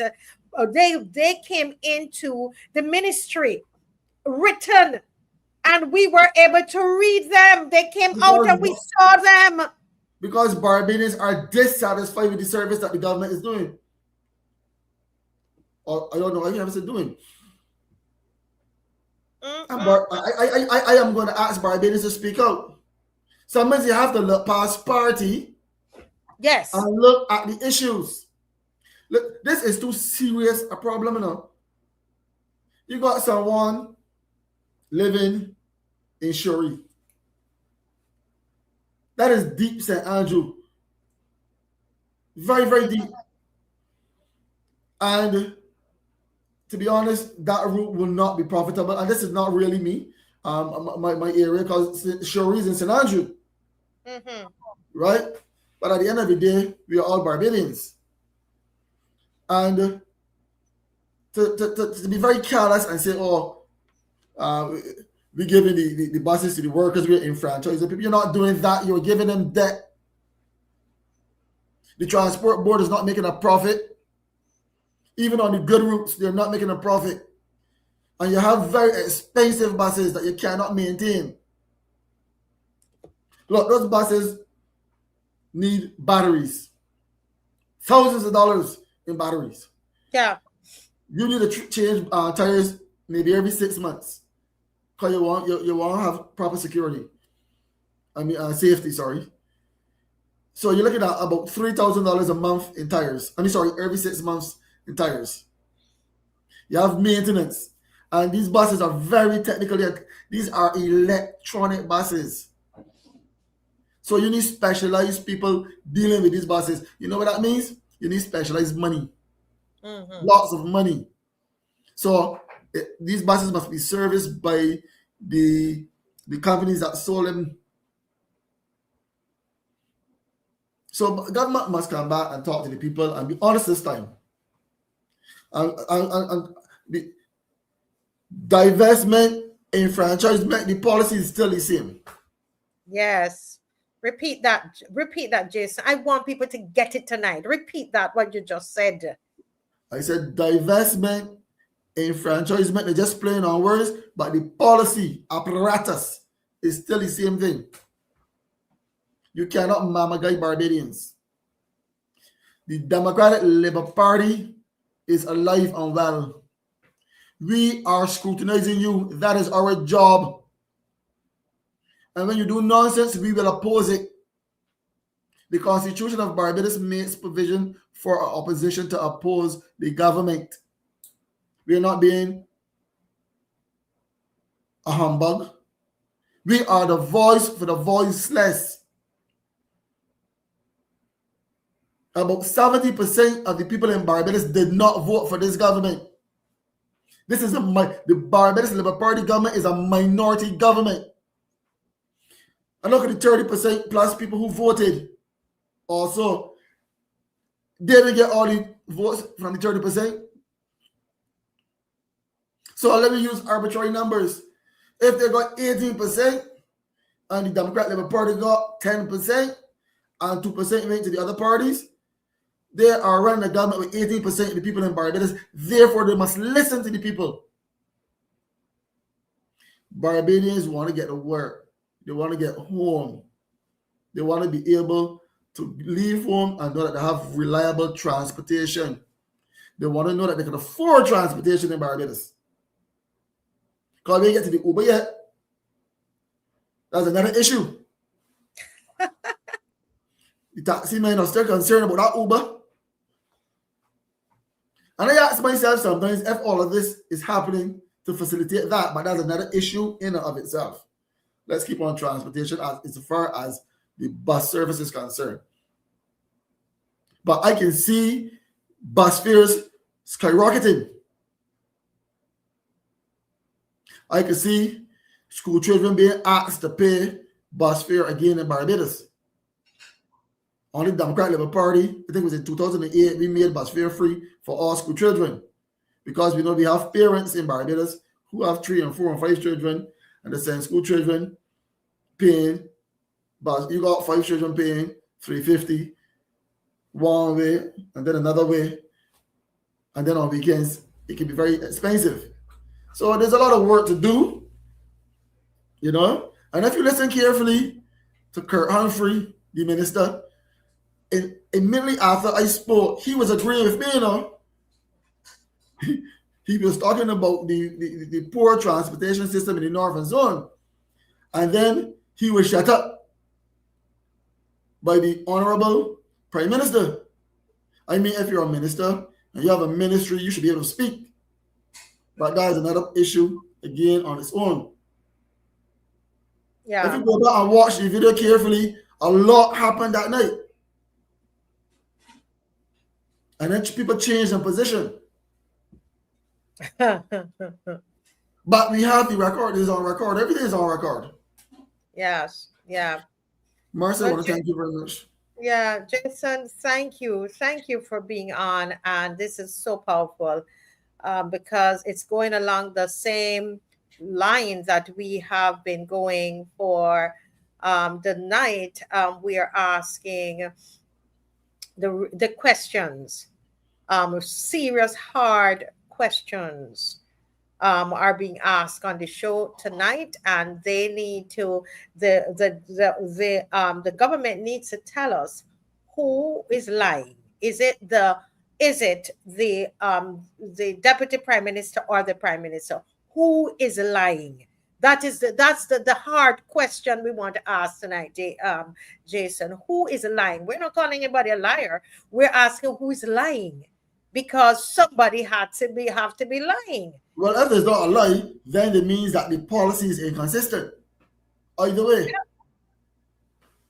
You know, something is going on here. The document that was leaked by the Ministry of Transportation someone in there leaked the document from them, and she is denying that now.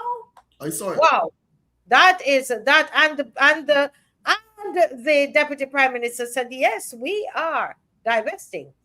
We have discussions. Discussions are ongoing. That's what she said. She said discussions are ongoing. So that's why I'm boldly asking the question of the prime minister and the government of Barbados and the deputy prime minister, who is lying? Did she throw the deputy prime minister under the bus? And nobody intended there. Did she throw her underneath the transport bus? You know, in saying that she's wrong. It's a lot, you know. But that $3 bill giving me life tonight, I tell you. Jason, have you ever seen a $3 bill in Barbados? Have you ever used one? No, it's a fallacy. It's a fallacy. Okay. Oh boy. Well, you know, they're saying there's a particular person on the $3 bill. But anyway, all right, Jason, thank you so very much. God bless you. Let me not get you in any problems. I just want to say good night to the good people of St. Peter. I've been out and about, and I will continue to visit you and listen to your concerns. And rest assured, I will leave no stone unturned in St. Peter. And we believe you. We believe you. Keep going, Jason. We love you and appreciate you. God bless you. I love you all back.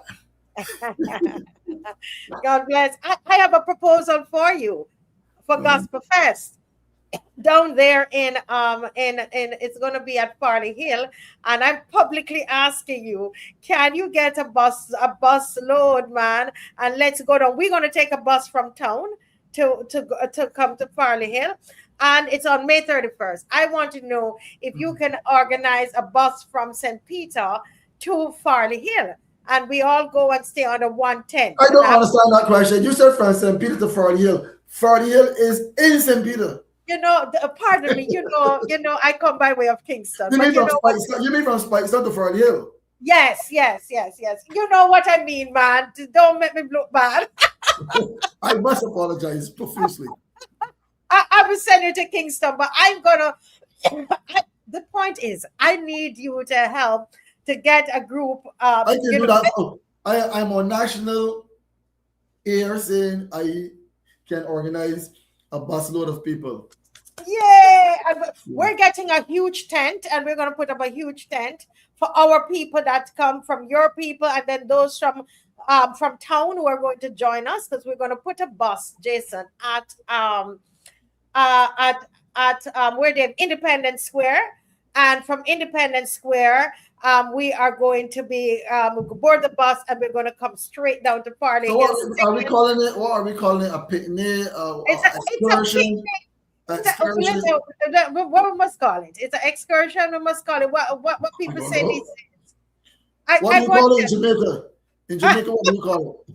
I don't even know. I probably left so long ago. I don't remember. But we call it Bajan. We gonna call it something Bajan. Bajan is always excursion. You want a duflicky? Or a duflicky? A duflicky? What's a duflicky again? I don't know. I heard what people call it. I don't know. Think about it. All right, we're going to think about it and bring some good food, and we're gonna have some fun there. Well, you know if there's food, I'm gonna be there. Huh? You know if there's food, I'm gonna be there. I know what food is there. You're gonna be there, Jason. So Jason bringing a bus. I'm bringing a bus. All righty. See you. Okay. Bye bye. God bless. Bye bye. That's Gospel Fest, everybody, on May 31st. We're heading down to St. Peter, as he just corrected me, Farley Hill. Don't mind me. Don't mind Jason. I know my coordinates. I know my geography, you know.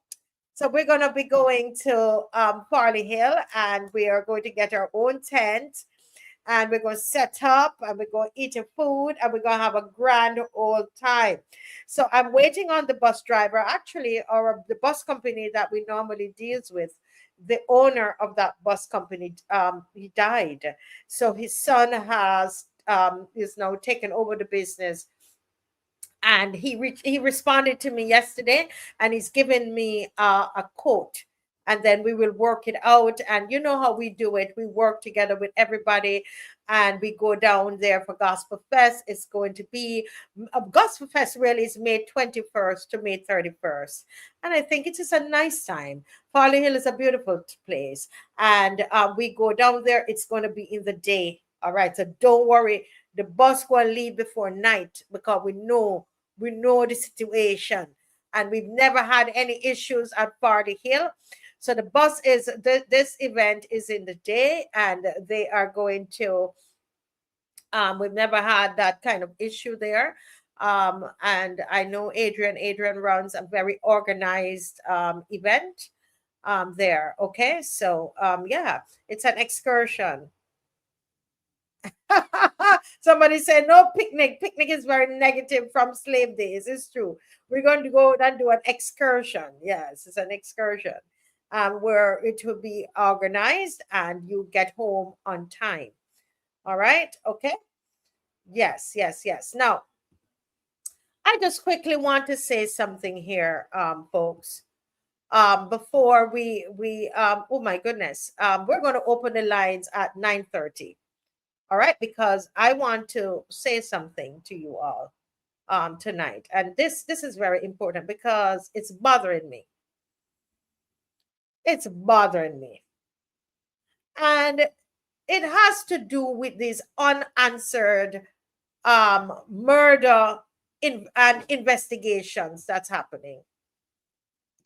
Sometimes it seems like some of these murder investigations in Barbados seem like it goes, it's very similar to what happens to, for example, how the money was spent at Carifesta. It happens and then it disappears. Now, I want you to think about something with me, okay? And let me preface what I'm going to say with this statement, that the police in Barbados, I respect the police in Barbados. The commissioner of police, I consider a very decent man and a capable man. And I believe that and a man of integrity. So my statements tonight, it's not to negate the work of the police or to belittle is more what I want to say, the work of the police. I am not of that ilk. I'm always on the show. I don't come on here and put the police down. I'm not doing it because I know that their work is very, very difficult. Okay. So with that said, I want to ask a question because it's bothering me. And if I'm wrong in asking it, I don't know if Miss McLean listened. She always tell me, Marcia, but it's bothering me. And I didn't check with anybody before, but I have to ask the question. And if I'm wrong, tell me I'm wrong. It's almost a week that 3 persons were executed in Barbados. Shot in their head and in their chest, if we're to follow the reports that we heard. Okay? I could be wrong on that part, but based on the report, the point is that the people were shot in cold blood. They were executed. Sitting down at a desk at a desk, at a table. I don't know if they were drinking, playing dominoes, what they were doing, but they were executed.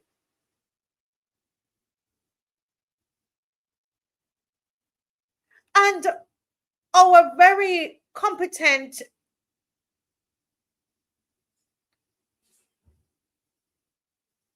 top cop said, we know who did it. We know who you are. Did I hear that statement correctly? When you heard the commissioner of police, did you think that he was saying that they know who did that particular crime?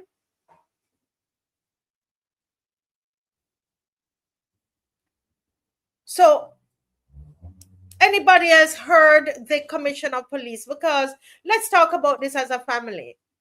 Because I am saying, correct me, people, if I am wrong in this. Those of you listening, correct me, lawyers, whoever. Let me open my phone because I can be wrong. But I'm just thinking about it, praying about it. Something is not right. Something not right. Is that in $5.8 million, man? Something not right. So if it is almost a week, right, Pedro, you're working with me, Pedro. Pedro Jamad, work with me.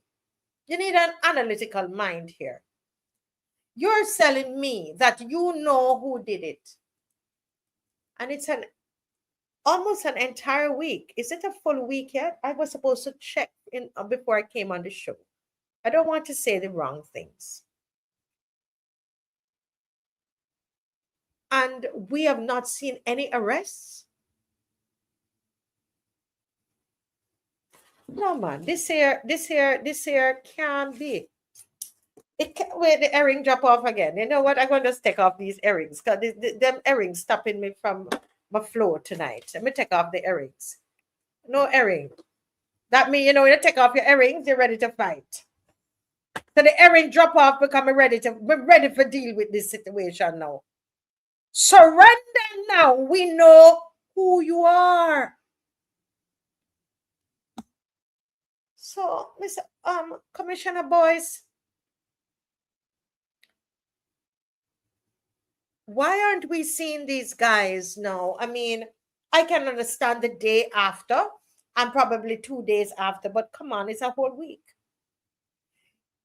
You're not producing these guys, these people that did this killing, this execution. People were executed in the daylight. Do you understand the seriousness of this? My earrings off now, so we're serious now. Huh? People were executed, and you say you know who they are. It is a week.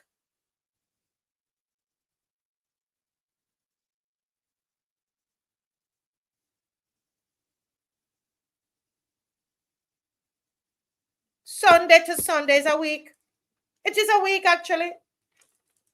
You declared on Monday that you know who they are, and today is Sunday, 7 days later, when this thing occurred, and you, the police, we have not seen them come back and said, well, we have apprehended the persons, and these are the names and things.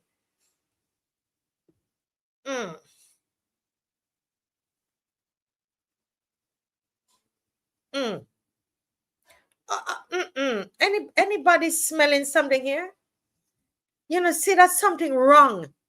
You all don't see that something wrong. You realize that this is a small place, 280,000 people, and you're telling me that the police said they know who the people are, and 7 days they cannot arrest those people yet? You're trying to tell me that the bad men, the gunmen, they're outsmarting the police? Am I to believe that?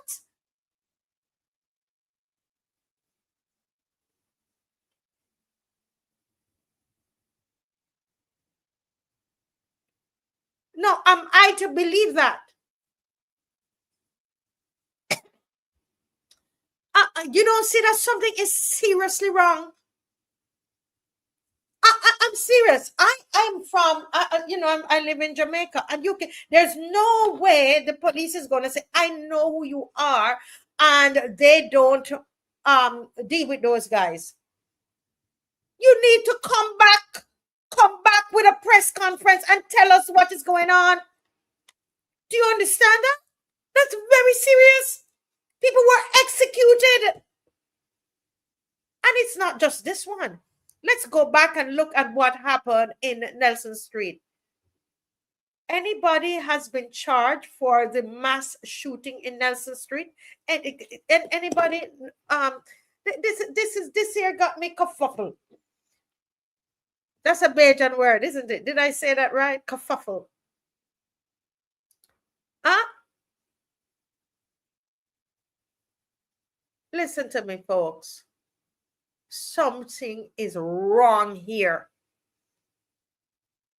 Something is wrong. I am saying it. I am opening my mouth and say it, and a lot of you want to say it too. You know something wrong.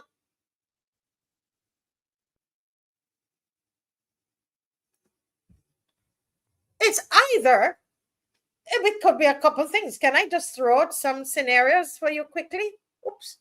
I have 3 minutes before you start calling. Right? It's either that you're telling me this goodly man, this man of integrity on the screen here, who is a competent, very well-trained police officer, commissioner of police, and a wonderful personality. I love his personality. Is either that you're telling me that this man is, and his force, that they're incompetent.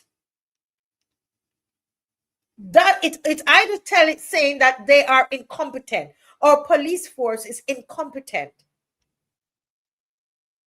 Number two is it's telling me that the gunmen are more organized.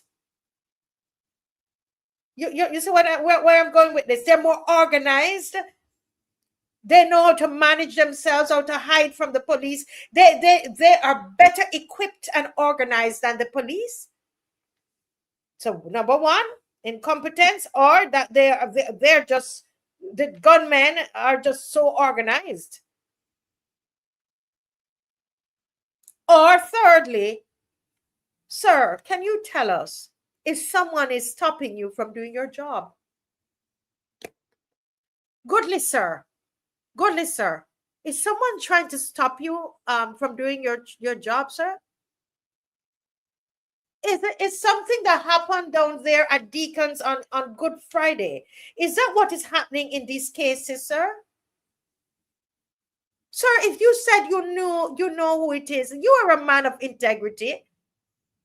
You're a competent man. I believe that. I believe that the force is competent. So my third question is there somebody stopping you, holding you back from carrying out your job?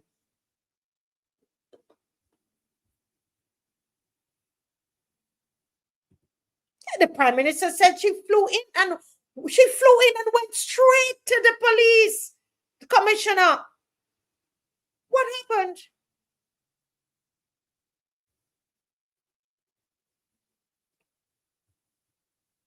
What happened in that meeting, sir? Are your hands tied, sir?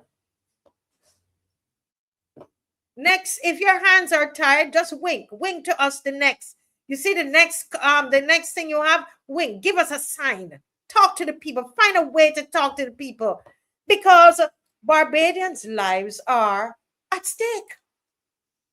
If any of those three are correct, if it is that you are incompetent, or that the gunmen are more competent, they're more well organized, okay, better organized, or three, your hands are tied. Is the government tying your hands, or who? Any of those three, Barbadians cooked or goose cooked. We could do all we want. All we're going to hear every night is the gunshots will never stop because the gunmen are living among us and they know they could last a whole week in here. They could execute people. Or I might just add a fourth question and you can start calling. It's 9:31. Are these extrajudicial killings? Are these killings sanctioned by the state? I told you the show was about hard questions. I told you the show was about hard questions. Are these extrajudicial killings? Is it true that a brother of one of those that got killed was also accidentally killed by the police a year or so ago on the highway? You remember that, where the police ran a bike off the road and they said it was done accidentally. What became of that case? What have they done to that police? What punishment was given to the police who accidentally ran them off the road? That's what it said. And 2 persons were killed, allegedly. Allegedly. What happened? Was that police disciplined? You see where we're living in. This is the kind of Barbados we're living in. The whole thing is messy, man. Huh? Are these state organized killings? The people said they saw, according to the people, they allegedly said it was police that they saw. So that don't sound right. Police executing people.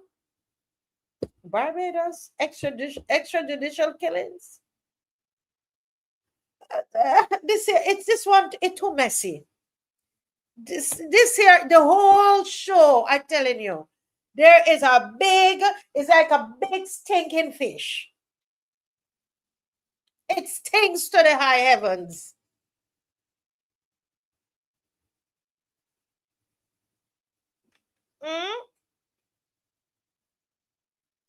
Oh my God. Oh my God. And don't tell me. So I put forward four possible reasons there. Which one you think it is? I don't know. I'm just asking questions as a citizen of Barbados. I know that they don't want me here. They don't want me to be asking these hard questions. But the unanswered murders and investigations. You're going to tell me you have a mass killing, mass shooting in Nelson Street. You have a mass shooting at Thunder Bay, and we can't hear nothing from the police? Give me a break.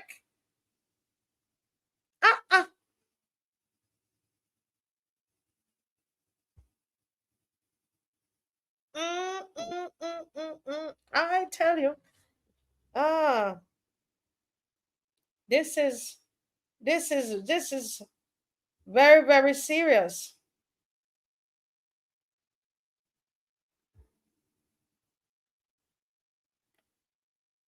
I'm seeing somebody sent me something here that there's a sweeping overhaul of the Barbados police services underway as part of the government's response to mounting public anxiety over violent crime, with Prime Minister Mia Mottley signaling urgent structural reforms while warning that law enforcement alone cannot reverse current trends. I agree with her that law enforcement alone, I agree that I've always said that on the show, alone cannot reverse current trends. I agree. So she's going to do so have you done an audit yet to know what is the problem, madam? What are you already know what's going on, huh? I tell you. Oh boy, yes, sir. Sir, then all I'm telling you, we believe in you, Mr. Boyce. I believe in. I don't know the rest of the Barbadians, but the kind of interference I've seen from political interference with the police can't do their job. I believe in you, so I'd say to you, wink, wink, wink. If you're in distress, COP, you're in distress,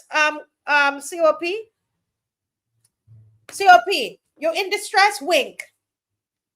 The Barbadian public will come to your rescue. Wink. Well, there's a question on the thing here. Wink. Political interference, sir? So are they from the kind of from a group? They're from a group in the city that cannot be touched? Is it true? Is it true, Barbados, that in the same way where we have a one-party government, they want one gang in Barbados? One gang alone? Huh? Where somebody's nephew is his father runs it? Oh Lord, Marcia. Oh Lord. Is that why they had to pick up Bounty and all of the other people? And they killed this one who was he was the leader of the Christchurch, the new Christchurch gang that's the one that put a shot in his head and kill him. Is it true that they want one, they just want the one party state and one gang that is connected to the government? It is so many questions. All right, you know what? Before I get myself in trouble, because I know you're all listening, but I only asking questions. Huh? I only asking questions. And I'm all for the police. I'm all for the police. I'm a big believer in the police. I'll rest that there. Ha ha.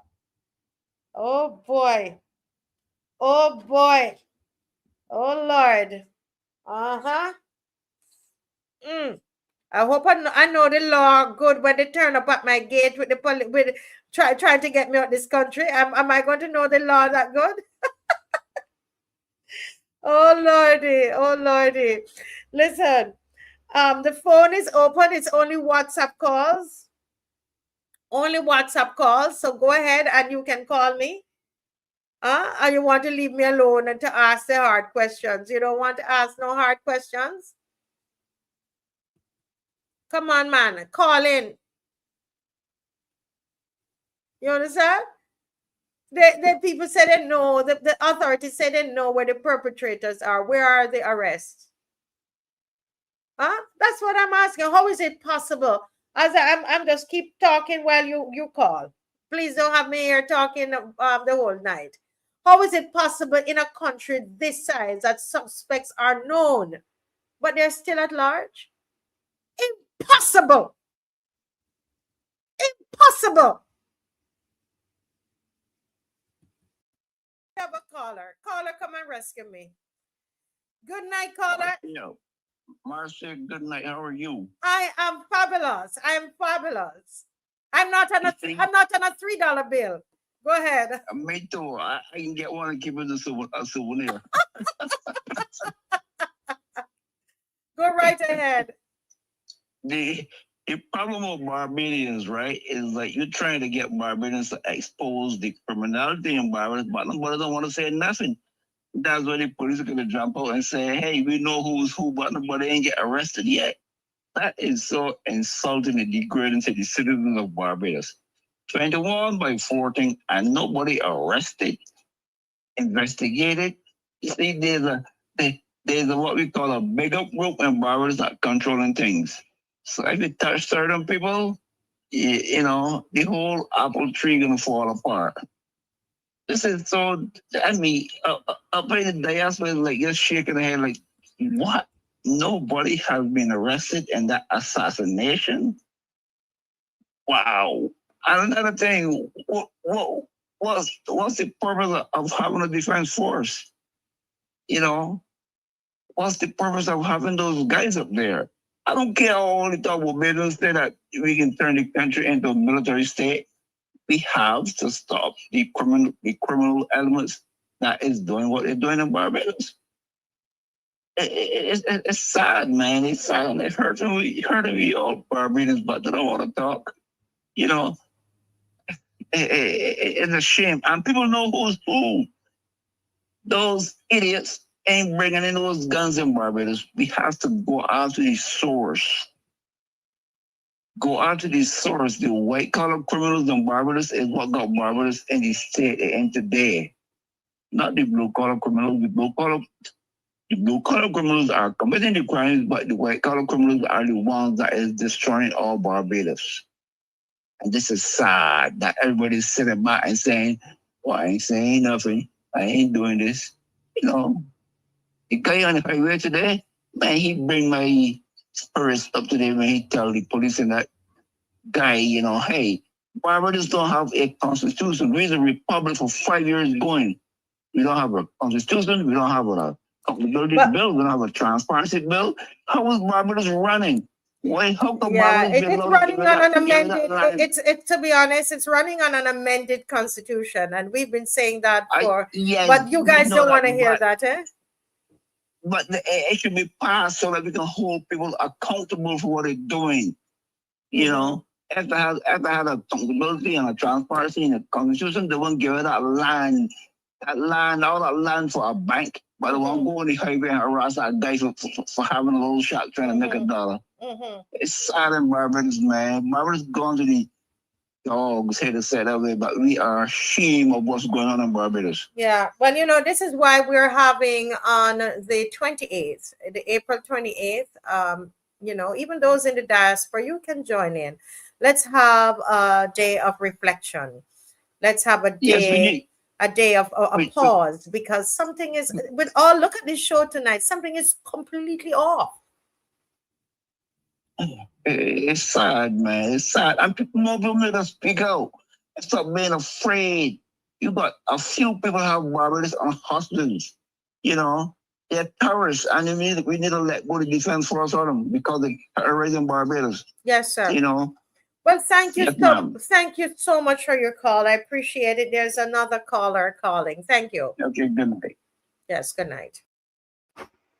Folks, the line is open, and you call, you know, please call WhatsApp, right? Please do a WhatsApp call. So yeah, yes, let's do a WhatsApp call. I'm going to return the call that was coming through. We had some challenges there. Listen, your phone is ringing right now, and that's us calling you back. Yes, wonderful. That worked really well. Good night. Welcome to the Marcia Weekes Show. Blessings. First, to begin with, let me say that in June, I'm going to be giving you $100 for your Africa project. Oh, that wow. Will come. I will ask you to collect it, and I will tell you where to collect that $100 from in June. All right, in the middle of June. Yes, thank you so much. I'm going to put you from the frying pan right back into the fire. I'm sorry. But let me ask a question. Anybody remember the Yoddard's yacht and the cocaine/ganja and the poor little young colored fella that up in Dodds and the two others, Herbert and Roy, out free and walking about? Whatever happened there? Whatever happened? I don't know, but I know that I don't know what became of that case. I mean, as far as I know, they were said to not be guilty. They were not charged. The charges were dropped. But not only that, it changed from cocaine to ganja. And whatever happened with the little young boy that up in Dodds? Whatever happened with him? Is he still in Dodds? You mean the black man that is in Dodds? I don't know. Yeah, that's something we should ask. According to our good Jamaican, because I know I grew up part of my life in Jamaica. What the R clock going on? What the R clock going on? Oh, Lord. I'm sorry. But, you know, we got RH and y'all got RC. So, I mean, we sound like if we manufacture drinks now. And as for the fly minister, I want a copy of that $3 bill. really would like a picture of that $3 bill because I think that should be posted far and wide. That is but it is priceless, Marcia. Listen, I got 2 broken ribs. Y'all got me laughing. The ribs hurt him worse, and all I doing is listening to Marcia Weekes. Listen, What the listen, hell? listen. You know, I mean, we are to believe that they are interested in getting rid of the crime in this country. No one. Really? We are. They want us to But believe Marcia, that. But Marcia, connect the dots. Every time the flight minister flies out the country, more crime gets committed. She flies back in. You get boys saying something and nobody arrested. What is going on? What's going on? We don't know. This is it's a very serious at this time. I think the boy's hands tied somehow, and I don't know how. Yeah. I really don't know how. I wonder if he's in distress. That's why I tell him wink and let us know that's something wrong. That wink. Or stick his tongue out or something. Do Stick something. your tongue out, do something. Pull your ear with one hand, take your left hand and pull your ear, and then we would know what happened. Let us all know. Use one of the code signals that we give you tonight, boys. Yeah. We're telling you what to do. I mean, you got to give credit to that vendor on the highway because he stood up for his rights. Yes. And, you know, I mean, I had a talk with him earlier this weekend, so I know exactly what was going on from another radio station. I'm not calling any other radio station name. But yeah, they left us alone today. They didn't give us the Pegasus, but they give you something at the beginning of the show. Yes. So, you know. Listen, my husband almost wasn't able to come on. They were all into his computer. I know. But we rebuked them. But the thing is, we didn't have any interference today from Pegasus, and we were all scratching our head and going, wait, what happened? Yeah. What we saying today ain't good enough, but they were waiting for you. They're waiting for me. They're waiting for me, man. They gave us a 24-hour break, and they hit you tonight. I said, look at this foolishness for me. Wait till I tell the owner of the other radio station tomorrow I am telling you, but thank you so much for calling and thank you for that donation. And listen, I will get that to you. I will give you a call in June and tell you where to collect it from. Oh, bless All you. right? God bless you. And listen, we're going to be on and, spend some time really reflecting and meditating, pausing on the 28th, okay? Marcia, I'm doing that. We are also working down in St. Lucia with the ganja because ganja has moved from a class A drug to a class C drug, which means it's just like selling Fenzik or aspirin or whatever. Oh. So we're working at yes. All right, so we'll chat about that off air. Okay, thank you so much. Yeah, you can call me. Take care, Marcia. Yes. God bless. God bless. Bye. Bye. Bye. Bye. Listen. So, Mr. Boyce, the lady said, put up, hold one ear, stick out a tongue, do something. All right. And I say wink. So we're giving you all the signs that you need to make that, to say that you're under duress. Okay? All right. Yes. Good night. Good night. Welcome to the Marcia Weekes Show. Hello. Good night, Marcia Weekes. Yes, sir. Bonjour, Barbados. I know that opposition. I'm glad to hear you laughing. Yeah, that $3 bill. That $3 bill got me. That $3 bill got me laughing. Well, you honest truth now, right? Uh-huh. I want a copy for myself. And I want a copy of people. So I ain't to Russia. I want to show Russia we are talking about things. Being fit, you know what I'm saying? So that's what we're going on. Yes. What's on your mind tonight? Apart from the $3 bill, what else is on your mind tonight? Well, anyhow, the very ticklish question, right? If we cannot get assessment, answers, who doing the crime, etc., right? The police's hands tell you when it comes to the hardened frame of Barbados, right? That this Carifesta is also a crime to the Barbadian people also. So we can get answers on the criminals that doing the shooting and etc. We don't see you get answers for this Carifesta. I follow your reasoning. If you can't figure, you can't get any answer. You can't lock up anybody, right? For executing people in broad daylight, right? Was it daylight? I think it was in the evening. I'm probably mistaken. I think it was the nighttime, late night. Oh, it was at nighttime. It was nighttime. Yeah, late nighttime that happened. But if you can execute people, right, and they know the police, the highest officer, we know who you are, who did it, and you have not locked them up. You're right. What is going to happen to this Carifesta issue? Exactly, because the honest truth now, right? I believe that a lot is being hidden. A lot of people being silent. A lot of people being threatened. And the honest truth, it will be a whole circus, because the honest truth now, right? The people that are going in that Barbadians are, foolish. But we all are wise. But them is the clowns, because the honest truth, we reading through them very carefully. Mm-hmm. But the at the end of the day, they can hide and buy the land. But they can't hide and work it. So things come out things. Yes, Things going to come out. Things going to come out. Well, thank you so much for calling. Thank you. Listen, you remember the 28th is a day to pause and reflect, okay?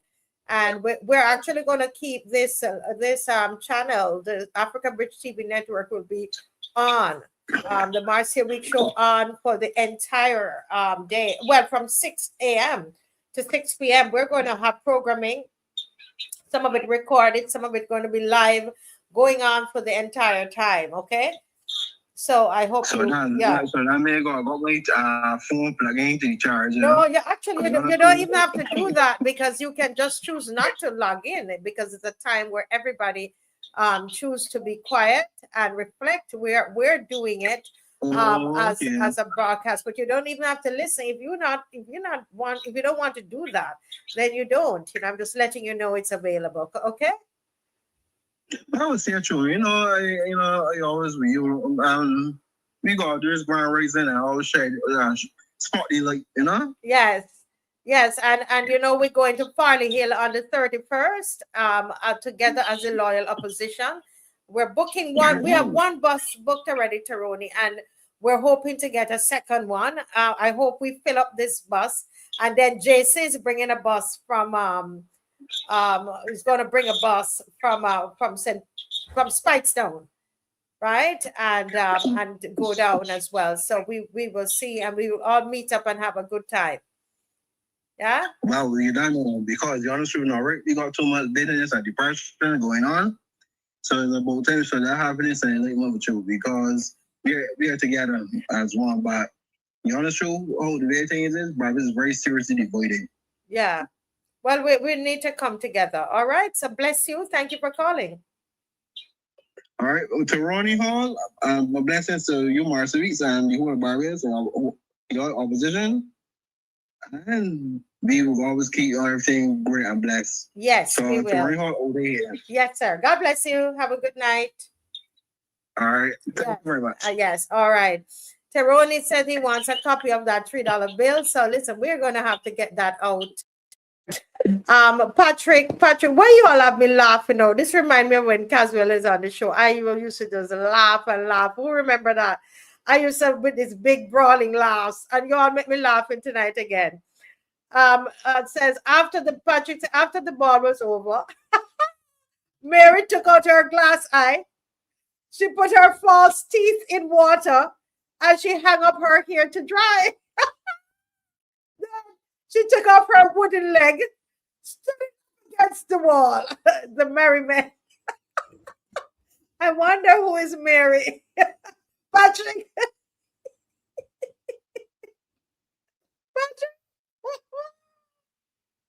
Patrick. Oh my gosh, I tell you. Who is Mary? Why you all have me laughing here like this tonight? Oh my God, that's so funny. That is funny. Okay, we have another caller. Good night, caller. Hey, good night, Miss Marcia Weekes. How are you? I am good. I'm here laughing. That $3 bill, I think, threw me. You know, I'm so glad my husband put that up because I was getting so upset about them messing with my whole setup here tonight. You know, my computer. And then when I saw that $3 bill, I tell you, caller, I tell you, I just had such joy. It's laughing. And it has me going. And then Patrick with this comment and the caller before. Everybody's so funny tonight. You want a copy of the $3 bill too? Huh? Tell you tonight is a big show again tonight. Thanks for that. Yes, sir. And the gentleman on the highway, appreciate how we talk, I think. But I already call you about in 1985, I went over to America to cut in on the Farm Bureau program. Yes, sir. And I meet some nice Jamaicans up there too, nice people. So I asked a Jamaican fella, how come one is so nice, but yet there's so much killing in our country? And this is what the gentleman told me. Yeah. That 95% of the killing in Jamaica is organized crime. And now I'm saying the same thing right in my face in Barbados. Seem to be organized crime right now is going on. Explain. So, explain what you mean. Me organized crime? Yeah, break it down.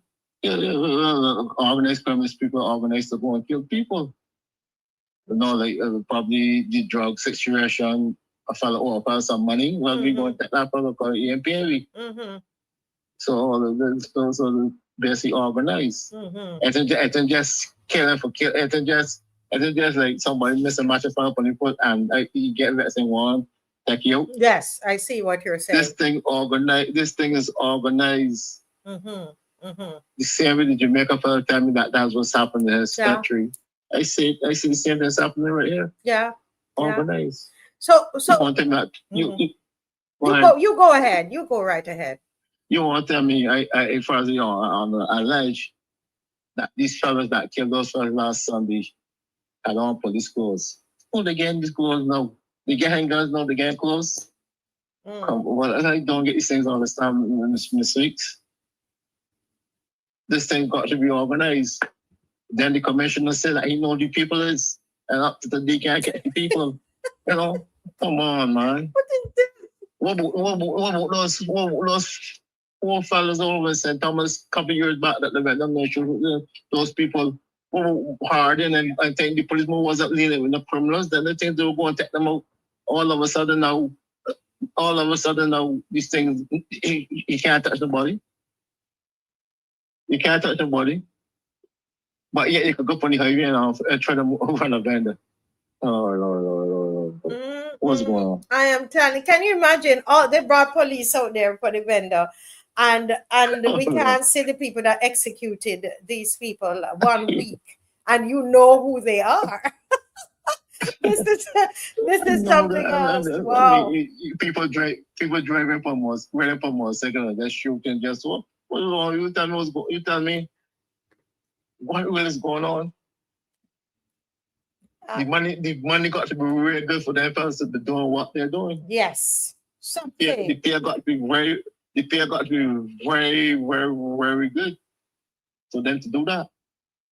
And also, yeah.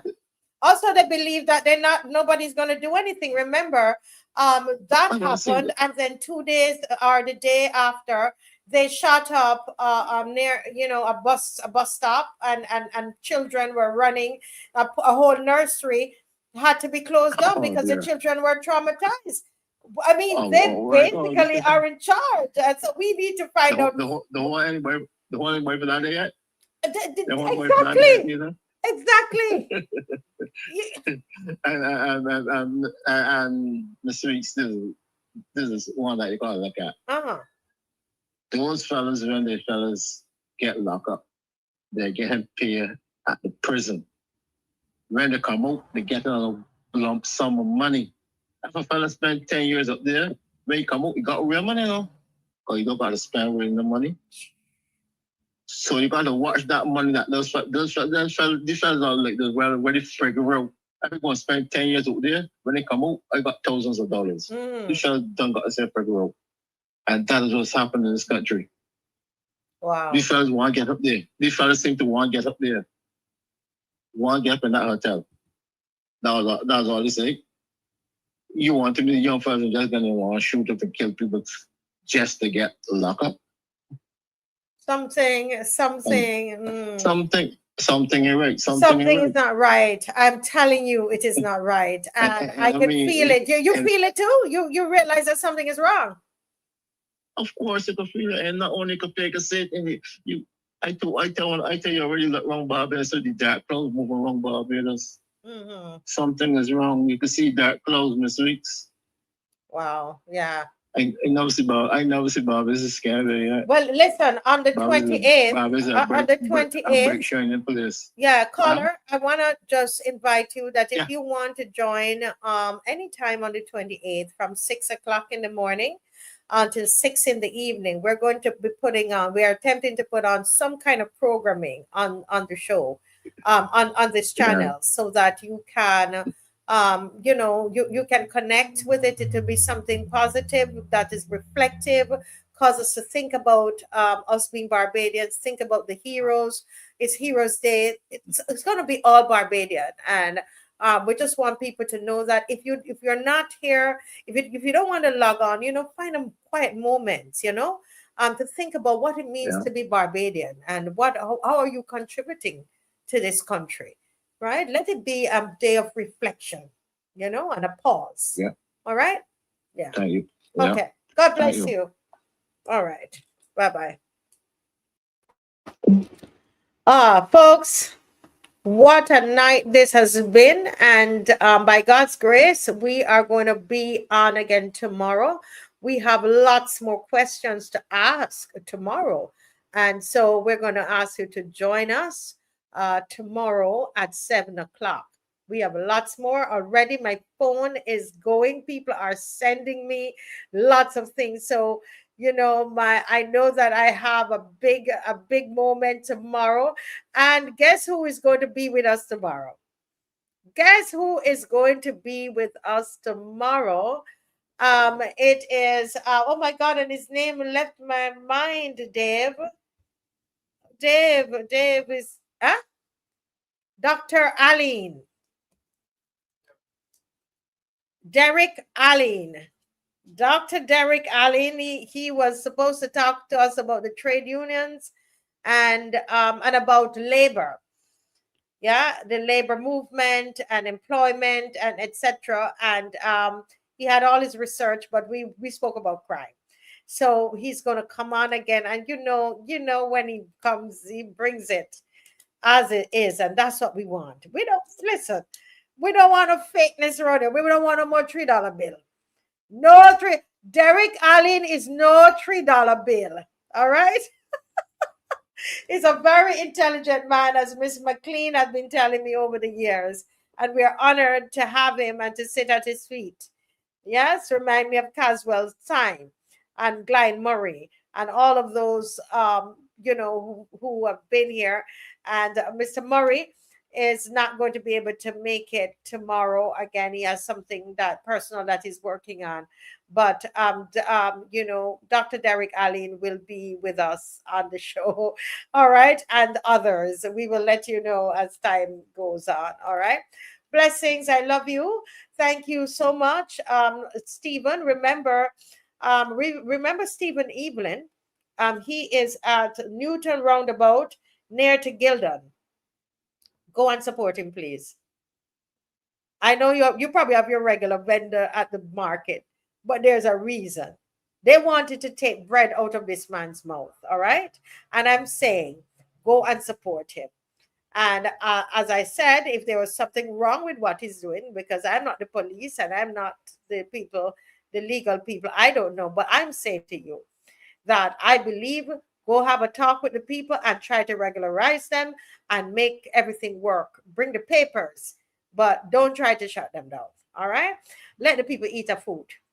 All right? So, but go and support him and buy something from him.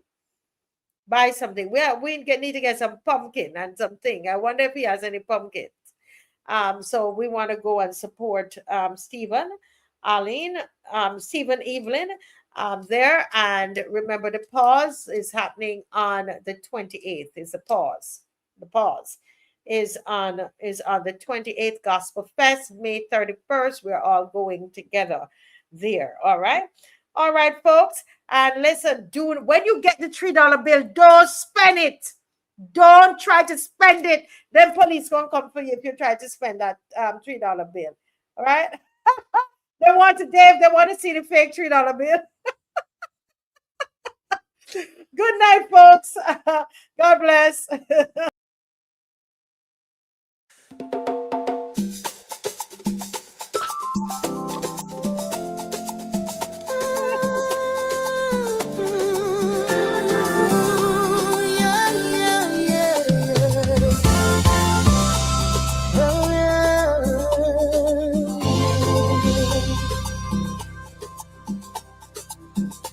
I was walking through the valley, heavy burden on my soul. Every road I traveled seemed so dark and cold. Then I heard a quiet whisper calling out my name, saying, child, come closer, you don't have to stay the same. Lay your troubles down, don't carry them alone. There's mercy flowing where the old cross stands. Near the cross, Lord, keep me near, where your mercy washed away my fear. Let me stand where love was found, where your grace came pouring down through the storm, through every loss. Lord, keep me near the cross. Lord, keep me near the cross. Oh. There's a river still flowing from that rugged tree, where the Savior gave his life to set a sinner free. Every tear I cried, every shame I bore, was carried by the Savior on that cross once more. So I lift my hands, though my heart may ache, for redemption waits where the nails once lay. Near the cross, Lord, keep me near, where your mercy washed away my fear. Let me stand where love was found, where your grace came pouring down through the storm, through every loss. Lord, keep me near the cross. Lord, keep me near the cross. Yeah. Oh, the blood still saving souls today. Oh, the cross where the stone was rolled away. Hallelujah, the victory was won when the Lamb of God said it is done. Near the cross, near the cross, Lord, keep me near the cross.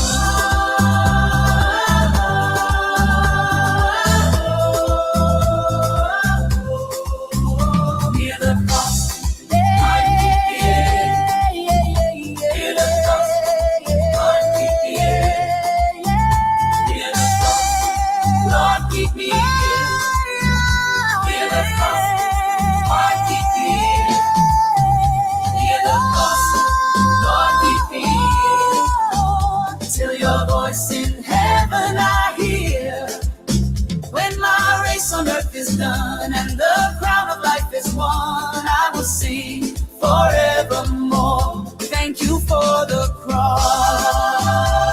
Yeah.